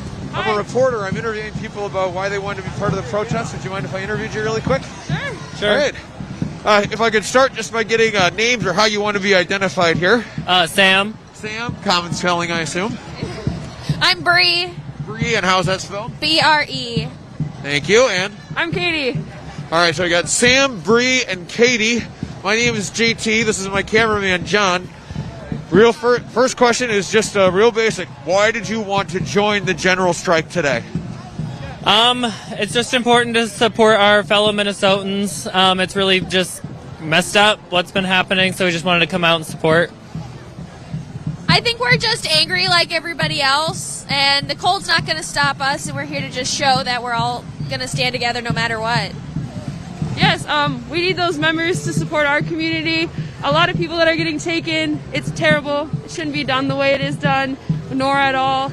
We work in an industry where a lot of those people work for us, and we want to support them and make sure that they can go home safe, be treated fairly, and it's unfortunately not what we're seeing right now, and that's why we're so fucking pissed off.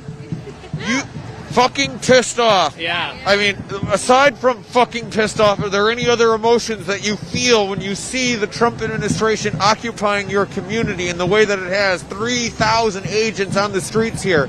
What are those emotions that come up when you see those scenes on the streets here every day? Horrified is one that comes to mind. I mean, disgusted, appalled. Yeah, it's just disgusting what's been happening in our streets, the abductions, the murder. It's just vile. I think we're just scared. Like, a lot of us are scared not just for ourselves, but our friends, our family, and our neighbors. It's hard to watch, and it's difficult to feel like you can't do anything, and that's why I think people are here today. Yeah, I mean, it's appalling. Everyone's seen what happened. I can't believe other people find it to be okay. It's disgusting. It's embarrassing that that's part of the U.S. right now, but we're going to get rid of it, hopefully. Yeah, I'm hearing echoes of embarrassment here. Yeah. I want to get a sense, though, maybe turning to more positive emotions. What are the feelings that come up in you when you look out at this crowd of hundreds of thousands that are out here today to join in this protest, in this general strike? What are those feelings that come up within you? Yeah, I mean, our sense of community around here is very strong. We take care of our neighbors, we take care of our community, and it's been heartwarming to see all the people out here supporting the cause, yeah. Yeah, heartwarming for sure. It feels good to support each other, to be here for everybody. And I don't know, look around. It feels fucking great. The turnout is absolutely insane, and it just proves, that we're willing to show up. Feels warm. Feels warm in negative 10-degree temperatures. These Minnesotans built different. My God, I'm a Wisconsinite, and I am amazed at the fortitude out on display here. Yeah. So I wanted to get a sense from you. What is the message that you feel is being sent to the Trump administration with this demonstration, with this general strike? That we don't put up with fascism. We don't put up with abductions. When ICE has nobody to report to, you have to report to us, the people of our community. Yeah, I mean, we're here to protect each other, and I think it says a lot about the fact that we're not scared to be here and to do what needs to be done. Eat shit, Trump administration. That's about it.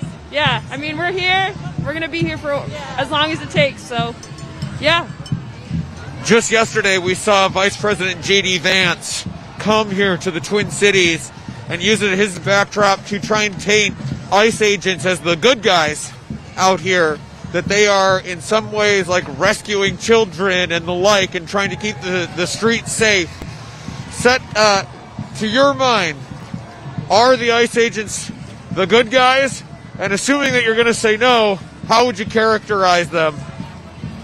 They are not the good guys. They are the ones coming into our community, causing disruption, abducting people, causing fear in the streets. I mean, I know personally most people in my life are scared to go to work and to go to the grocery store. People who are here legally, citizens, are terrified of these agents. And I just think that's obviously not the goal here. I want to pause there for a moment just to highlight that we're talking about American citizens who are feeling afraid in this moment. It is not just immigrants feeling that fear. It is everybody here. When you have 3,000 armed agents who have already demonstrated the willingness to use lethal force to shoot and kill somebody, it is instilling a sense of fear in this community. How would you characterize for the Vice President, what is the message you would send to him about what it is like on the streets of the Twin Cities right now? I mean, I would say that they are the villain of this story, and it's very clear. I've never felt more unsafe than once ICE came in. You know, we were happy, free citizens, you know, supportive of each other, and everything has changed. People are afraid, not, like you said, not just the people who are actively afraid for their children and their family, everybody around them as well. Yeah. Definitely the villains of the story. Yeah, this is an immigrant-built nation, and we love our immigrant community and neighbors, and we don't want them to go away. They add to our community. They add to our culture. It's disgusting and appalling, yeah.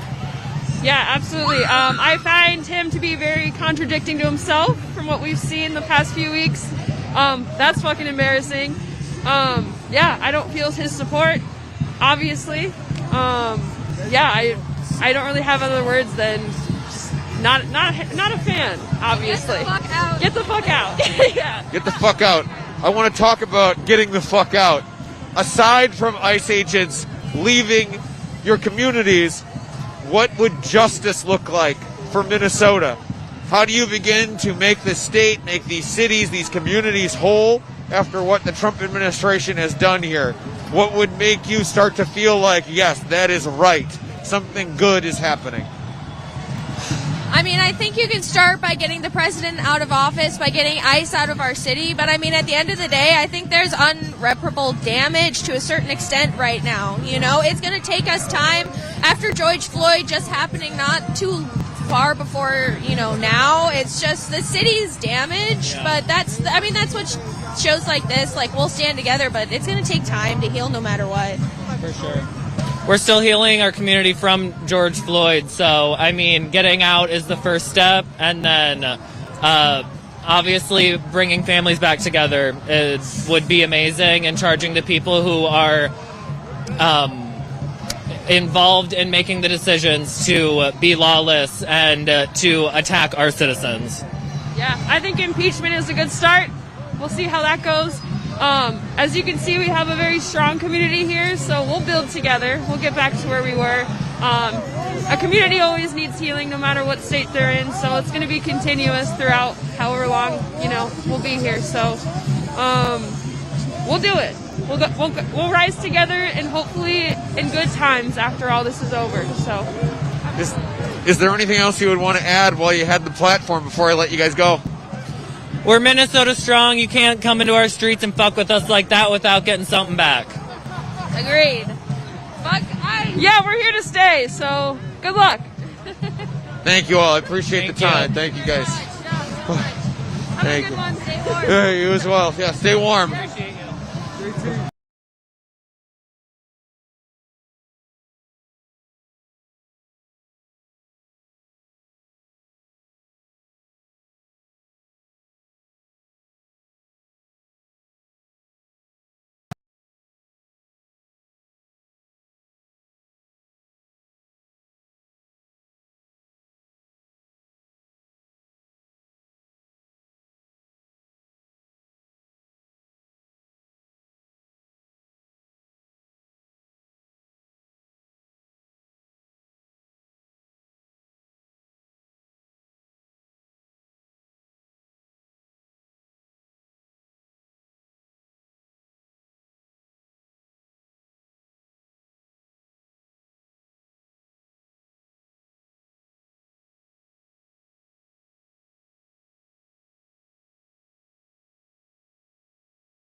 We are back. All right, thanks. Hang up on me. Bye.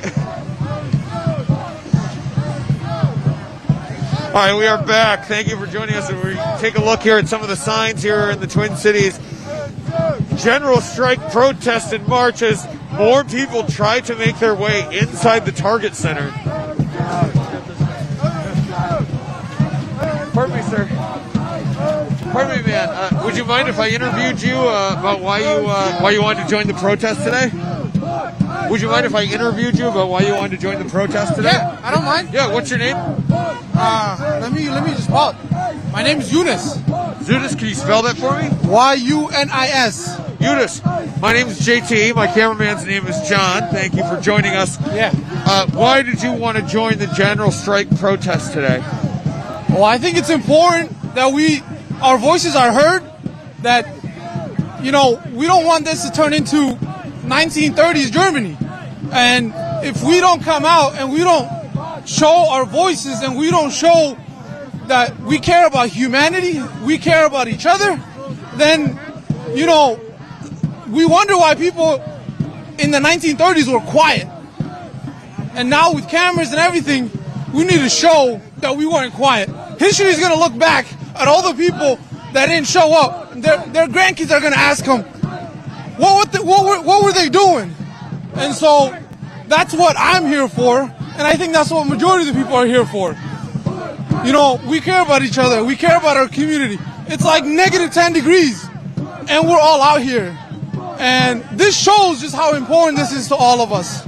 So, where does that sense of importance come from? What are you seeing on the streets here every day that made you feel like you needed to take the streets? All the stuff that you see on the internet and all the stuff that they're trying to make normal, that isn't normal. People care about each other. When you see a 5-year-old child getting abducted, then that makes you feel something. That makes you feel like, and they say that people out here are paid. Who's getting paid to come out here in negative 10 degrees? No one is getting paid to be here. I know for sure I'm not getting paid to be here. So, I think this is maybe the second protest I've ever been a part of. So, and if it being this cold, it just shows how important it is. This is your second protest you've ever been a part of. What forced you into the streets here? Why did you feel like this rose to the level, I cannot stay at home? Yeah, I think everything that's been happening for the past year prior to that, it's been leading up to this. And, you know, I just can't keep quiet anymore. I can't keep quiet anymore. I can't be on the sidelines.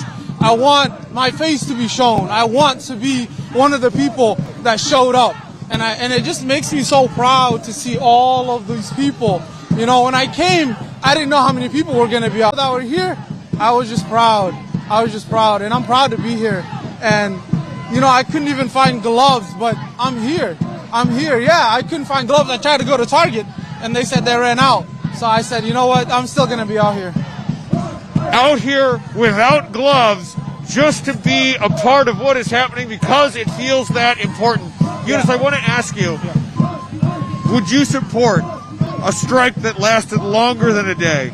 Would you be on board? Absolutely. Absolutely, I would. Absolutely, I would. If we had to come back out here tomorrow, I would come back again.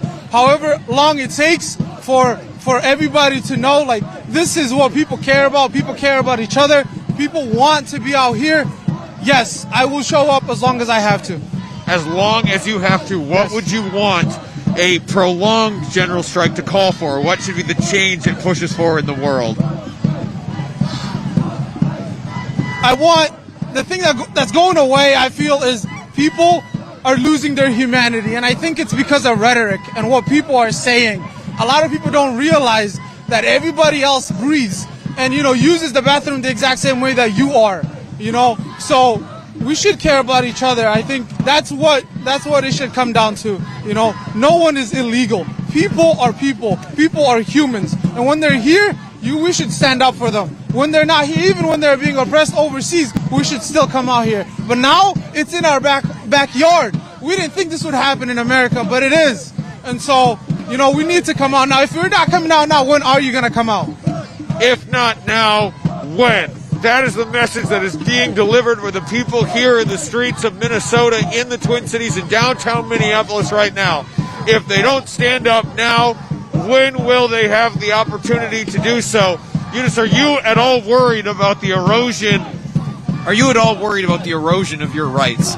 Because we've recently seen that the Department of Homeland Security, or ICE, is directing its new hires that they no longer need to get judicial warrants in order to force their way into homes. Are you concerned, and you're expressing there this sense of, if not now, taking to the streets when? Seems like almost like you might be worried about your First Amendment right to protest. Are you concerned about the erosion of rights under this administration? Absolutely, I am. I think, you know, it's not going to happen overnight. It's been slowly inching towards, you know, getting our rights taken away. Right now, it's illegals. But then what do you know next? They're talking about people that have been here, that have been born here, that were citizens. They're talking about revoking their citizenships. Things like that are now just words, but someday they're going to be actions. But I think if enough people come out, and if we show up, as long as we have to, then we have a chance. We have a fighting chance. Ununice, is there anything else you would want to add while you had the platform? I just want to say I'm proud of everybody that's here. I think that's just what's making me so proud. I've lived in Minneapolis my whole life, and, you know, I've never seen anything like this. This is just making me proud, and I hope we continue. Thank you very much. Take care of those hands. Be safe, man. Thank you. Yep. Oh. People out here without gloves. That's insane. Hundreds of thousands of people in the streets. Some of them aren't wearing gloves. What is happening here in Minnesota? I think that just goes to show the passion that the people are experiencing here on the streets and the way that they are feeling, the sense of injustice they have. You're hearing from them themselves the way that they are worried about their rights being taken away, that if they do not take the streets in the way that they are right now, dancing in the streets at negative 10-degree temperatures, if they don't do this now to send a message to the Trump administration, they may not have the opportunity later. That might be taken away from them as the Trump administration continues to ramp up its immigration enforcement efforts, as it continues to grow the ranks of ICE. Yeah, and John is pointing out that as you've seen the stream of people come behind us here as I've been doing these interviews, moving past the camera, there are still people blocks in that direction that have not arrived at the Target Center. It is hundreds of thousands of people that are out here in this cold right now, out here to make their voices heard against the Trump administration. Hundreds of thousands of people speaking with one voice that they will not tolerate what is happening to the Twin Cities right now and to the state of Minnesota. And that is what they wanted to make heard. And one such voice is joining me now. Can I start just by getting your name and spelling, please? Dawn Drouillard. And Dawn, how do you spell that? I go Drouillard, but I go by Don Savinon online. Got it. Dawn. I just wanted to talk to you because I overheard you talking about that some people don't have gloves out here. Give you a little insight. I was born and raised in northern Minnesota. Most of these people, if you're ice fishing, you can't have gloves on, man. In order to bait your hook, you can't wear gloves. My earliest, most horrible memories of my life were standing on a frozen fucking lake in this state in the 1970s before we had polar fleece and Gore-Tex. So we grew up with this shit. Like, this is like, you know, it's just Minnesota. It's how it is here. This is just Minnesota. This is life here. Dawn, what did you come out in this wonderfully warm Minnesota weather to be able to say? What was the message you wanted to deliver? I just wanted to be counted. I just wanted my voice heard, you know, because it's like, I feel like there's only, you know, there's so much help coming in and so much relief, but I feel like I'm not doing enough. What can I do if it's just out here, you know, yelling and being a statistic, literally? I mean, what's the official count here? There's at least 100,000 people here. I mean, if not more. Yeah. Plus, are there 70,000 people inside, too? I mean, I don't even know. It's crazy. And so it's like we have to be heard. We have to be out here. Enough's enough. We have a constitution. The lawlessness, I can't believe that motherfucker is getting away with it. Like, who's going to stop him? And I knew they were going to declare war on us here in Minnesota. We knew it. And here it is. And it's just fucking bullshit we even have to be out here doing this. It's outrageous. When you say it's fucking bullshit that you have to be out here doing this, when you're saying who's going to stop him, do you feel, it seems like you're implying that you're not seeing the leadership you want to see from the national opposition party, the Democrats? Are you seeing enough action from them? More money yesterday, correct? Yeah. You're referencing the fact that these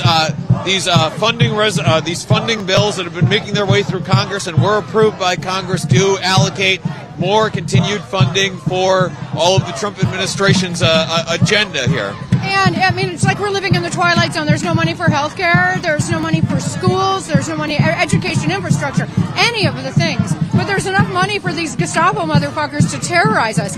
And they're literally terrorizing us in an American city. It's not right. It's just not right. And, you know, if anybody comes here, I'm sure you've seen, it is so chill here. Like, why is anybody here? Like, if you go to Nicole Good's Memorial, it's just like friendly, nice neighborhood. Why are there anybody here? Why is there any police force here outside of our own? It just doesn't make any sense. I don't know what we're going to do, but if we have to do this every fucking day, I mean, we'll be out here every day, you know? I love that it's this cold. It just shows, like, I think there's actually more people out here because it was this cold, because it's like, it's not going to keep me out, you know? I've been ice fishing in warmer, colder weather than this. Dawn, you're a hoot. Thank you. Dawn, can I want to ask about your sign. What is that message there? Just walk us through it. Can you read it out and explain why this is the sign you wanted to be holding today? It says fucking bitch because Kristi Noem is a fucking bitch. And I think we all know that was what was uttered out of the murderer's mouth after he murdered Nicole Good. You're talking about ICE agent Jonathan Ross. He videotaped himself during the shooting. And after the shooting, he can be heard on the mic saying of Renee Nicole Good, fucking bitch. Fucking bitch. So I had seen this picture online of her with her makeup getting like gouged on with like a palette knife, and I'm like, that's pretty perfect. So thank you thank you for your work. I've been watching your live stream a lot, and thank you so much for coming out. And everybody's working really hard, and I just, like I said, I wish I could do more. You know, but I think just doing anything is better than sitting and watching the atrocities happen. Don, thank you very much for those kind words. Before I let you go, I wanted to ask, just because you made the point about that there's always money for ICE, but there's never money for, programs that could actually benefit people.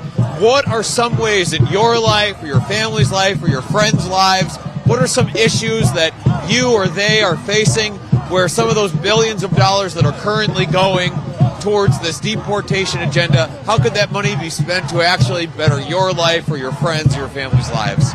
Well, I mean, just not even moving on from healthcare. I mean, it's unreal what we are put through in this nation. And the fact that we are, it's actually enslaved to no matter what job you're in, no matter what sector you're in, because your employment is, your insurance is tied to your employment. And I was a small business owner. I had a catering company here in Minneapolis for 22 years.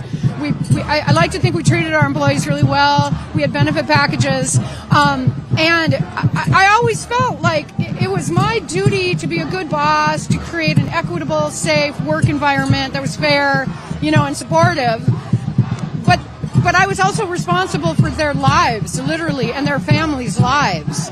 And I was just one small little company, and every person in this nation, or most people, if you're lucky enough to have a benefit package offered to you, you have it.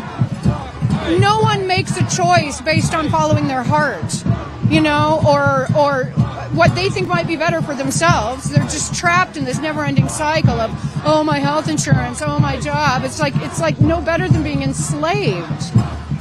And so many people are stuck in lives and jobs that they hate, that they're not being fulfilled or getting anything that they need or want out of it because of their fucking health insurance.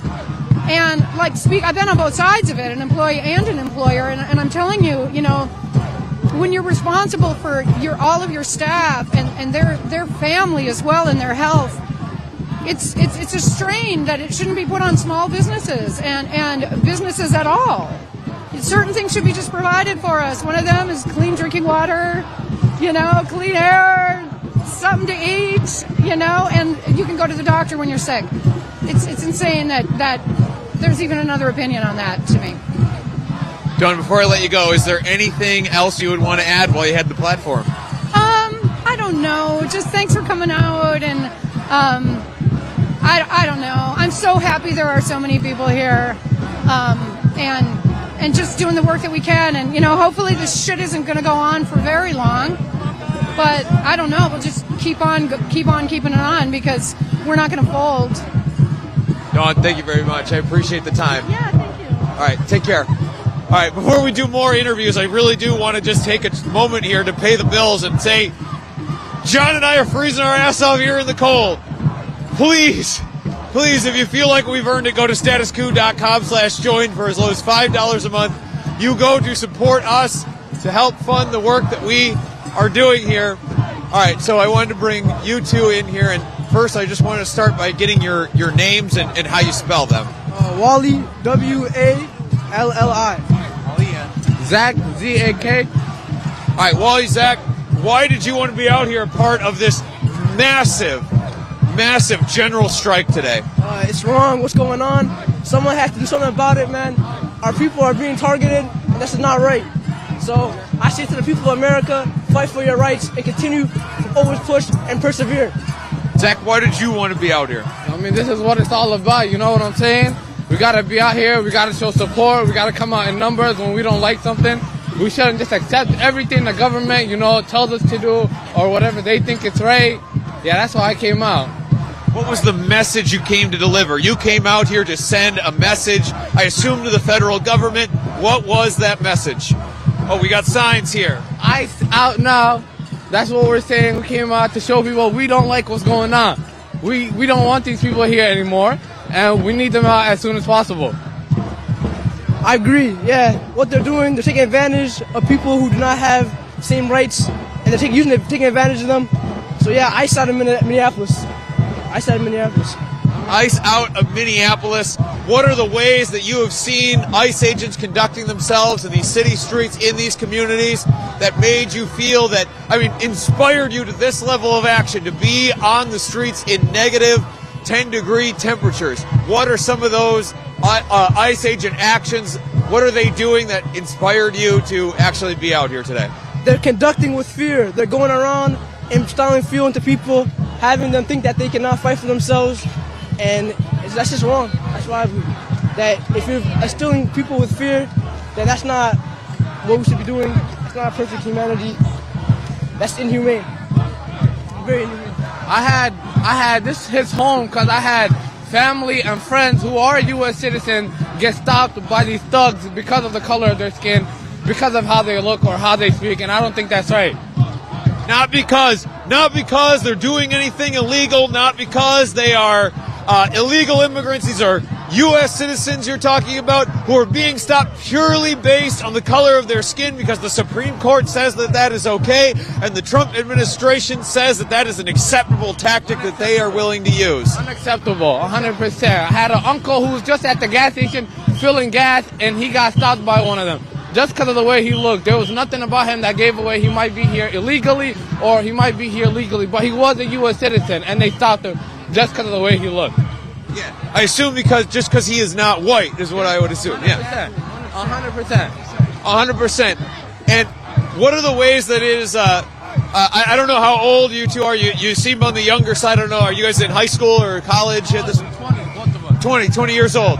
So what are some of the ways that you've seen your friends, your family, or maybe even yourselves, how have your lives had to change in response to 3,000 ICE agents being in your communities? It makes you watch where you move. You're told not to go certain places in fear that you might be attacked. There was a Somali boy who was attacked for just his looks, just being Somali. So that's just not right. That we have to be able to move with fear and be told where to go and where not to go. It's a free country after all.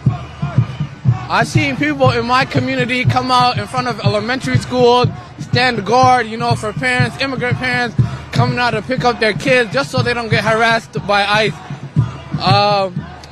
I've seen my classmates, my university classmates come out with group chats to show where, ICE are so we could warn anyone, who might be at risk of getting harassed by these thugs.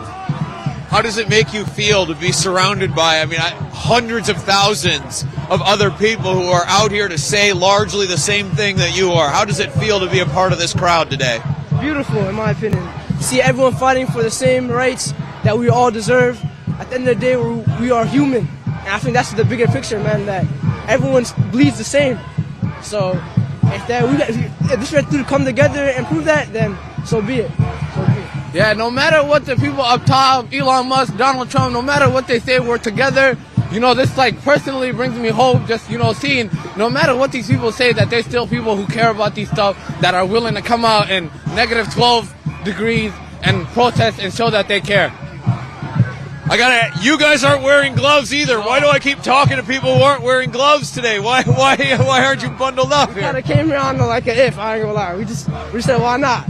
Why not fight for our rights? You know what I mean? Zach, are you going to be okay, man, holding that sign without the gloves, dude? Hey, man, it's for the greater cause, you know what I'm saying? So I'm willing to, fight through it. But we're about to go get gloves right now. Mike, please do, and I won't keep you any longer. But before I let you go, is there anything else you want to say while you have the platform? I think that's all for me. Hey, man, free Minneapolis, free Palestine. Shout out everyone who's out here. Shout out, just love. We're all human at the end of the day. Thank you. Thank you both. I appreciate the time. Guys. Thank you. Woo. But John, just lift this up here. Show the mood in this crowd. We are talking about hundreds of people, if not thousands of people right here in this one intersection. Thousands of people here in this one intersection, all to say the same thing, to express their opposition to the Trump administration and what is happening here in the Twin Cities area. The reason I'm here today is the Status Coup last Wednesday. I was sitting at home. I got done volunteering last Wednesday. I went home, I turned on YouTube. There's Status Coup. Covering what's going on with the shooting last Wednesday. And I'm sitting at home, my dumb ass. I'm in St. Paul. I don't know my way around Minneapolis. I'm sitting there for 4 fucking hours, feeling like a piece of shit that I couldn't be there. So I'm happy to be here today. And I'm happy to see you. sorry, what's your name? My name is Erica Crazy Hawk, Tape Jutaway Chakpiwi, Kokrik Sioux Tribe, Dakota exiled from these lands. Oh boy. So I'm sorry, I can't really hear too well because of all the layers that I am wearing, so I couldn't make out your name just then. But what made you want to be out here as part of the general strike today? Well, I myself am a Dakota exiled from these lands here, and that these are our people here. These are our relatives here that are getting exiled. And a lot of this is historical trauma to us, and it's triggering. I myself am a mother, and when Renee got shot, you know what I wanted to do? I wanted to go and burn that motherfucking fort down. That's what the fuck I want to do, and I'm still gonna fucking do it. So I'm asking you guys to come stand with me, the Dakota, Erica Crazy Hawk, Tape Jutaway, Chalk Baby. Let's get together, let's organize and get this shit shut the fuck down. Get ICE the fuck off our Dakota stolen lands. You're making a direct call to action there for people to stand with you. Out here are thousands of people standing alongside you. How do you feel when you look out over this crowd and see all of these people? Well, I feel that unity, that love, that solidarity. You know, Mother Earth feels this too. You know, our ancestors feel this as well. You know, they're loving this right now. They're seeing the world wake up. They're seeing America wake up. I love seeing all these people here coming together like the prophecy says. We will unite under one tree. Where is that tree gonna be at? Well, that tree should be at Fort Snelling Historical Site. That's what I think. That's where my grandfather was hung. So that's what I think, my own self, in claiming land back for our people.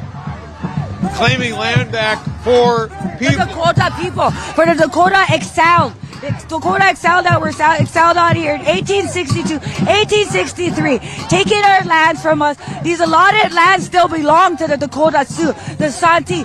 My grandfathers have allotments here that they took and are holding on to. How do you see the use of ICE agents here in the streets of the Twin Cities area as an extension or as a continuation of that long struggle that you are making reference to here? Draw that through line in very explicit terms for people.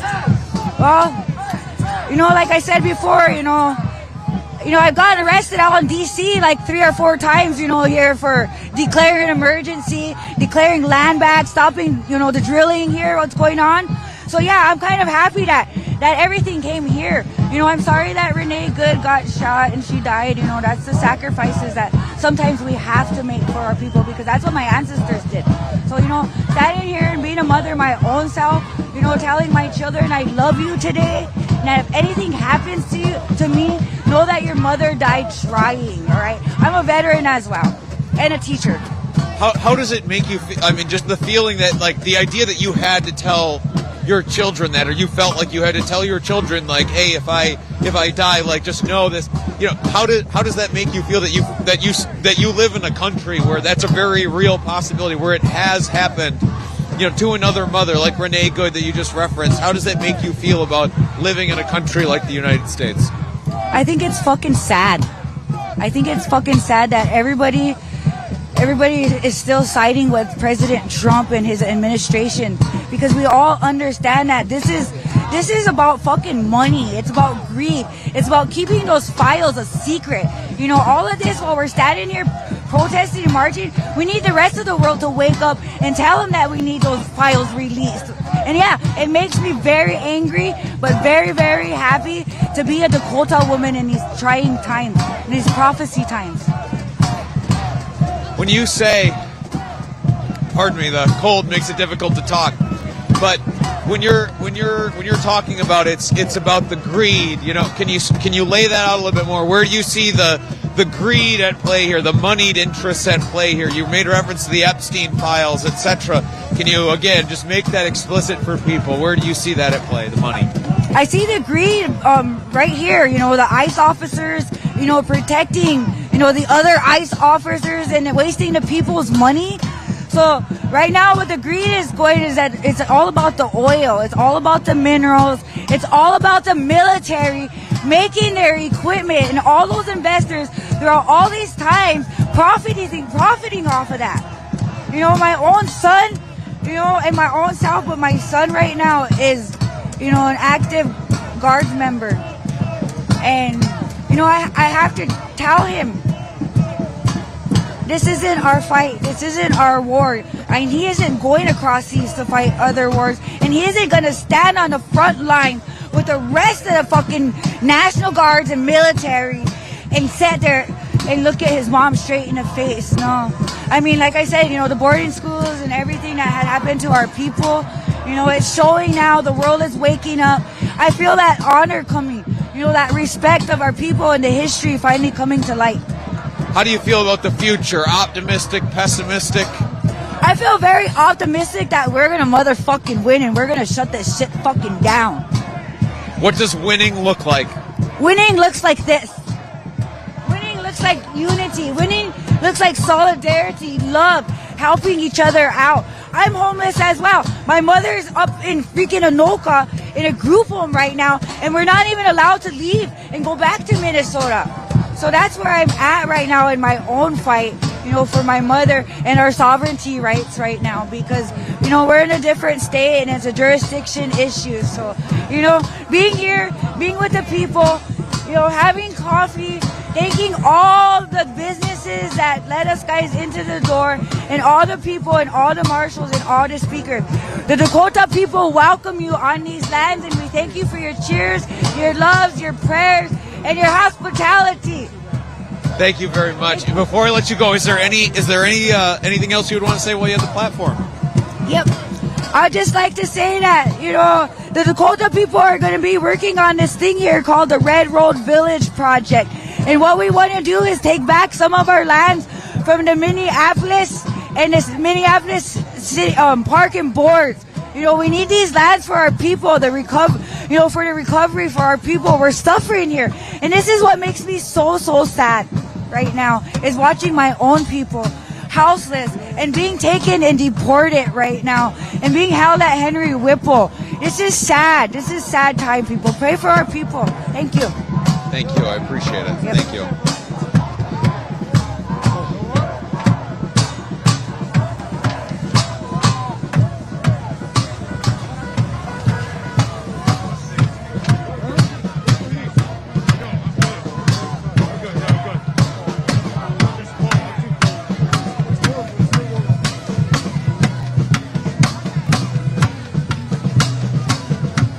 I'm taking just a quick break here off to the side of the camera to allow myself to breathe. We were just going there with interviews. I need a chance to breathe, but there are just so many people here.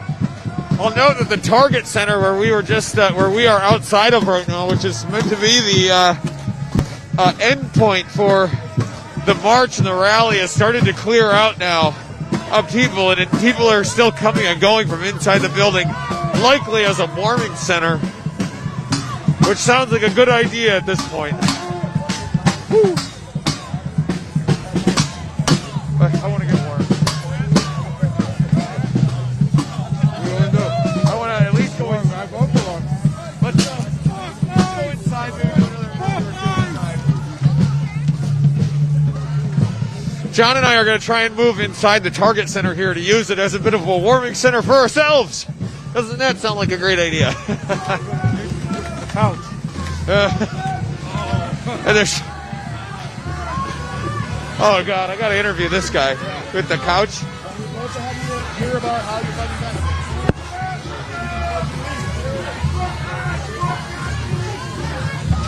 Pardon me, dude.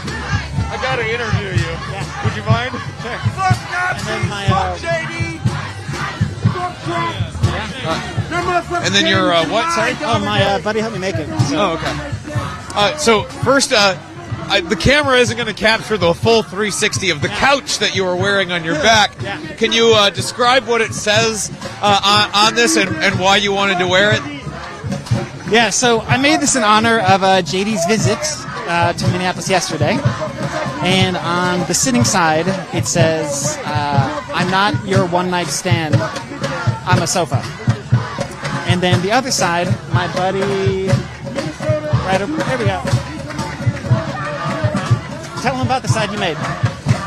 Well, JD Vance's favorite spot is right around the corner here. You can see some, Klan seed.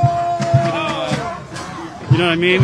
Fuck white nationalism and fuck Trump and the agenda of the far right. Love thy neighbor. It's the second most important commandment according to the Christianity that they supposedly follow. And what can you say? I mean, it's awful what they're doing. Love thy neighbor. Why was it important for you to send this message tongue-in-cheek style to the vice president? Why was he the one who got who you felt like you really needed to send this message to? I think JD is particularly vacuous as a person. I mean, he's just a bad guy. And, I don't know, he's smarmy, like the smirk he does, it really grosses me out. And, I wanted to wear a sofa as a symbol of, Minnesotans being tough. We'll bring our ridicule to below zero. We don't give a fuck.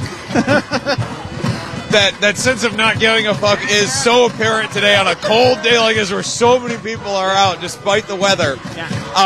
But I wanted to...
Oh, good. I guess I gave you a good time to break then. Come. Good to go. Thank you. All right, bye. Okay. So, just before we lost signal there. I was just asking you for your reaction to JD Vance's remarks that he delivered yesterday, where he tried to make ICE agents sound like the good guys, talked about them rescuing a 5-year-old boy that they were in the process of deporting right now, etc. Really trying to make ICE sound like the good guys. What was your reaction when you heard what the vice president was saying? I mean, the ease in which he's able to lie and like mask and to mask vulnerability, talking about his own kids. His entire retelling of that story was a lie. They were right in front of his house when the kid's father was taken by ICE.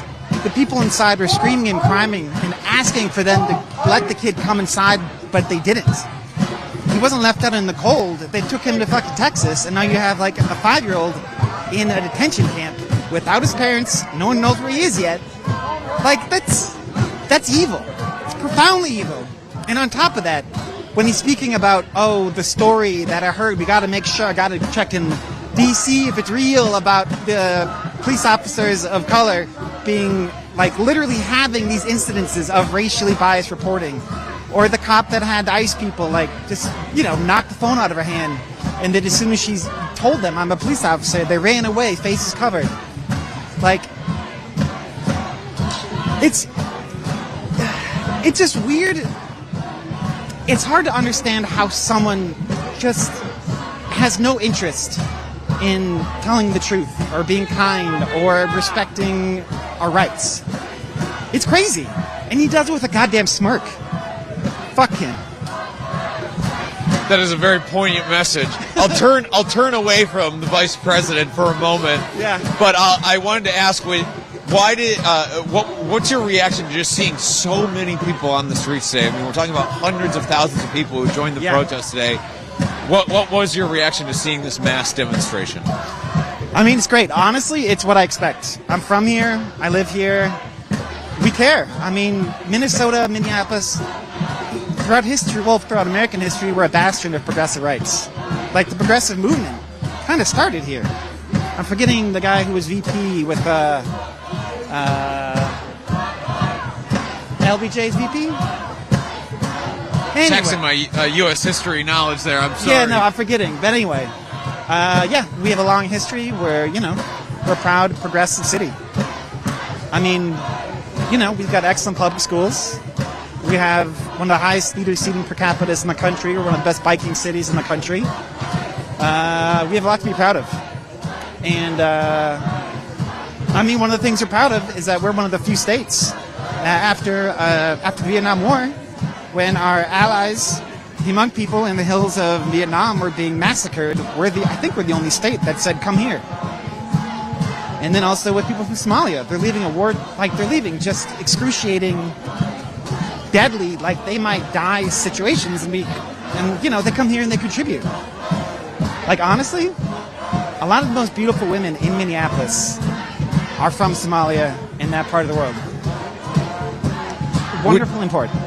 Would you support a general strike that lasted longer than a day? I mean, if people can swing it, if people don't, it doesn't hurt too many people.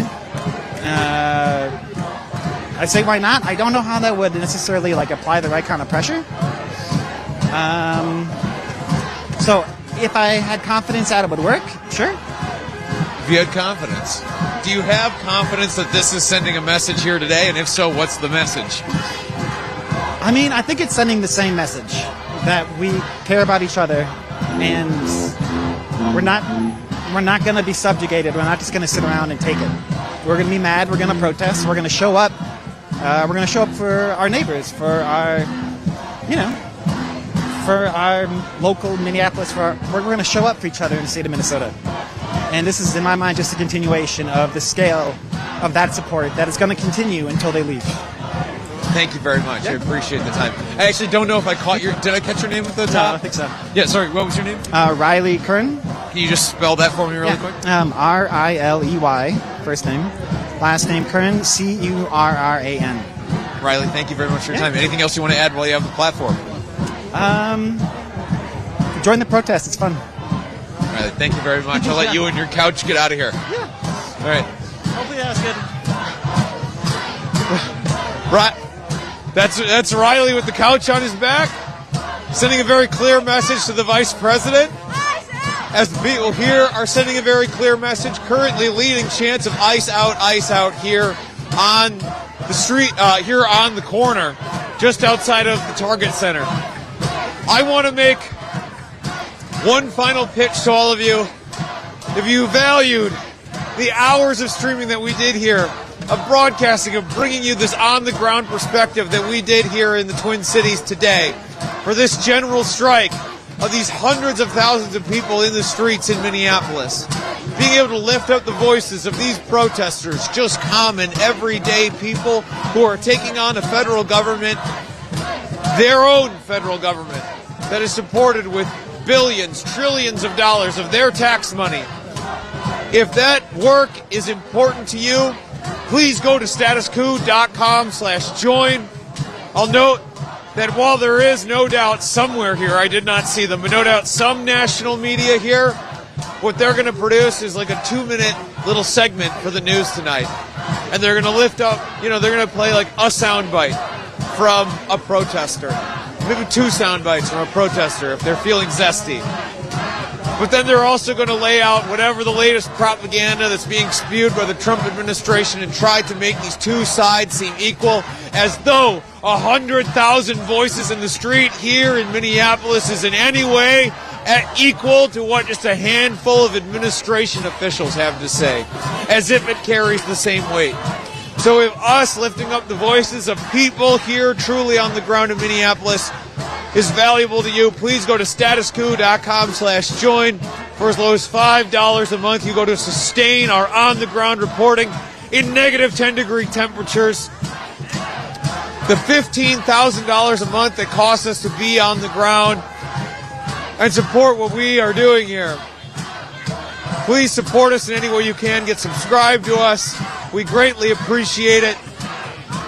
John and I are going to get warm now, so I want to say, on behalf of myself, on behalf of John Farina behind the camera, on behalf of our whole Status Coup team, the small but mighty team that we have, Jordan, Colin, Michelle, Ty, on behalf of our partners at the Midas Touch Network, who we are reporting in conjunction with, thank you for being with us.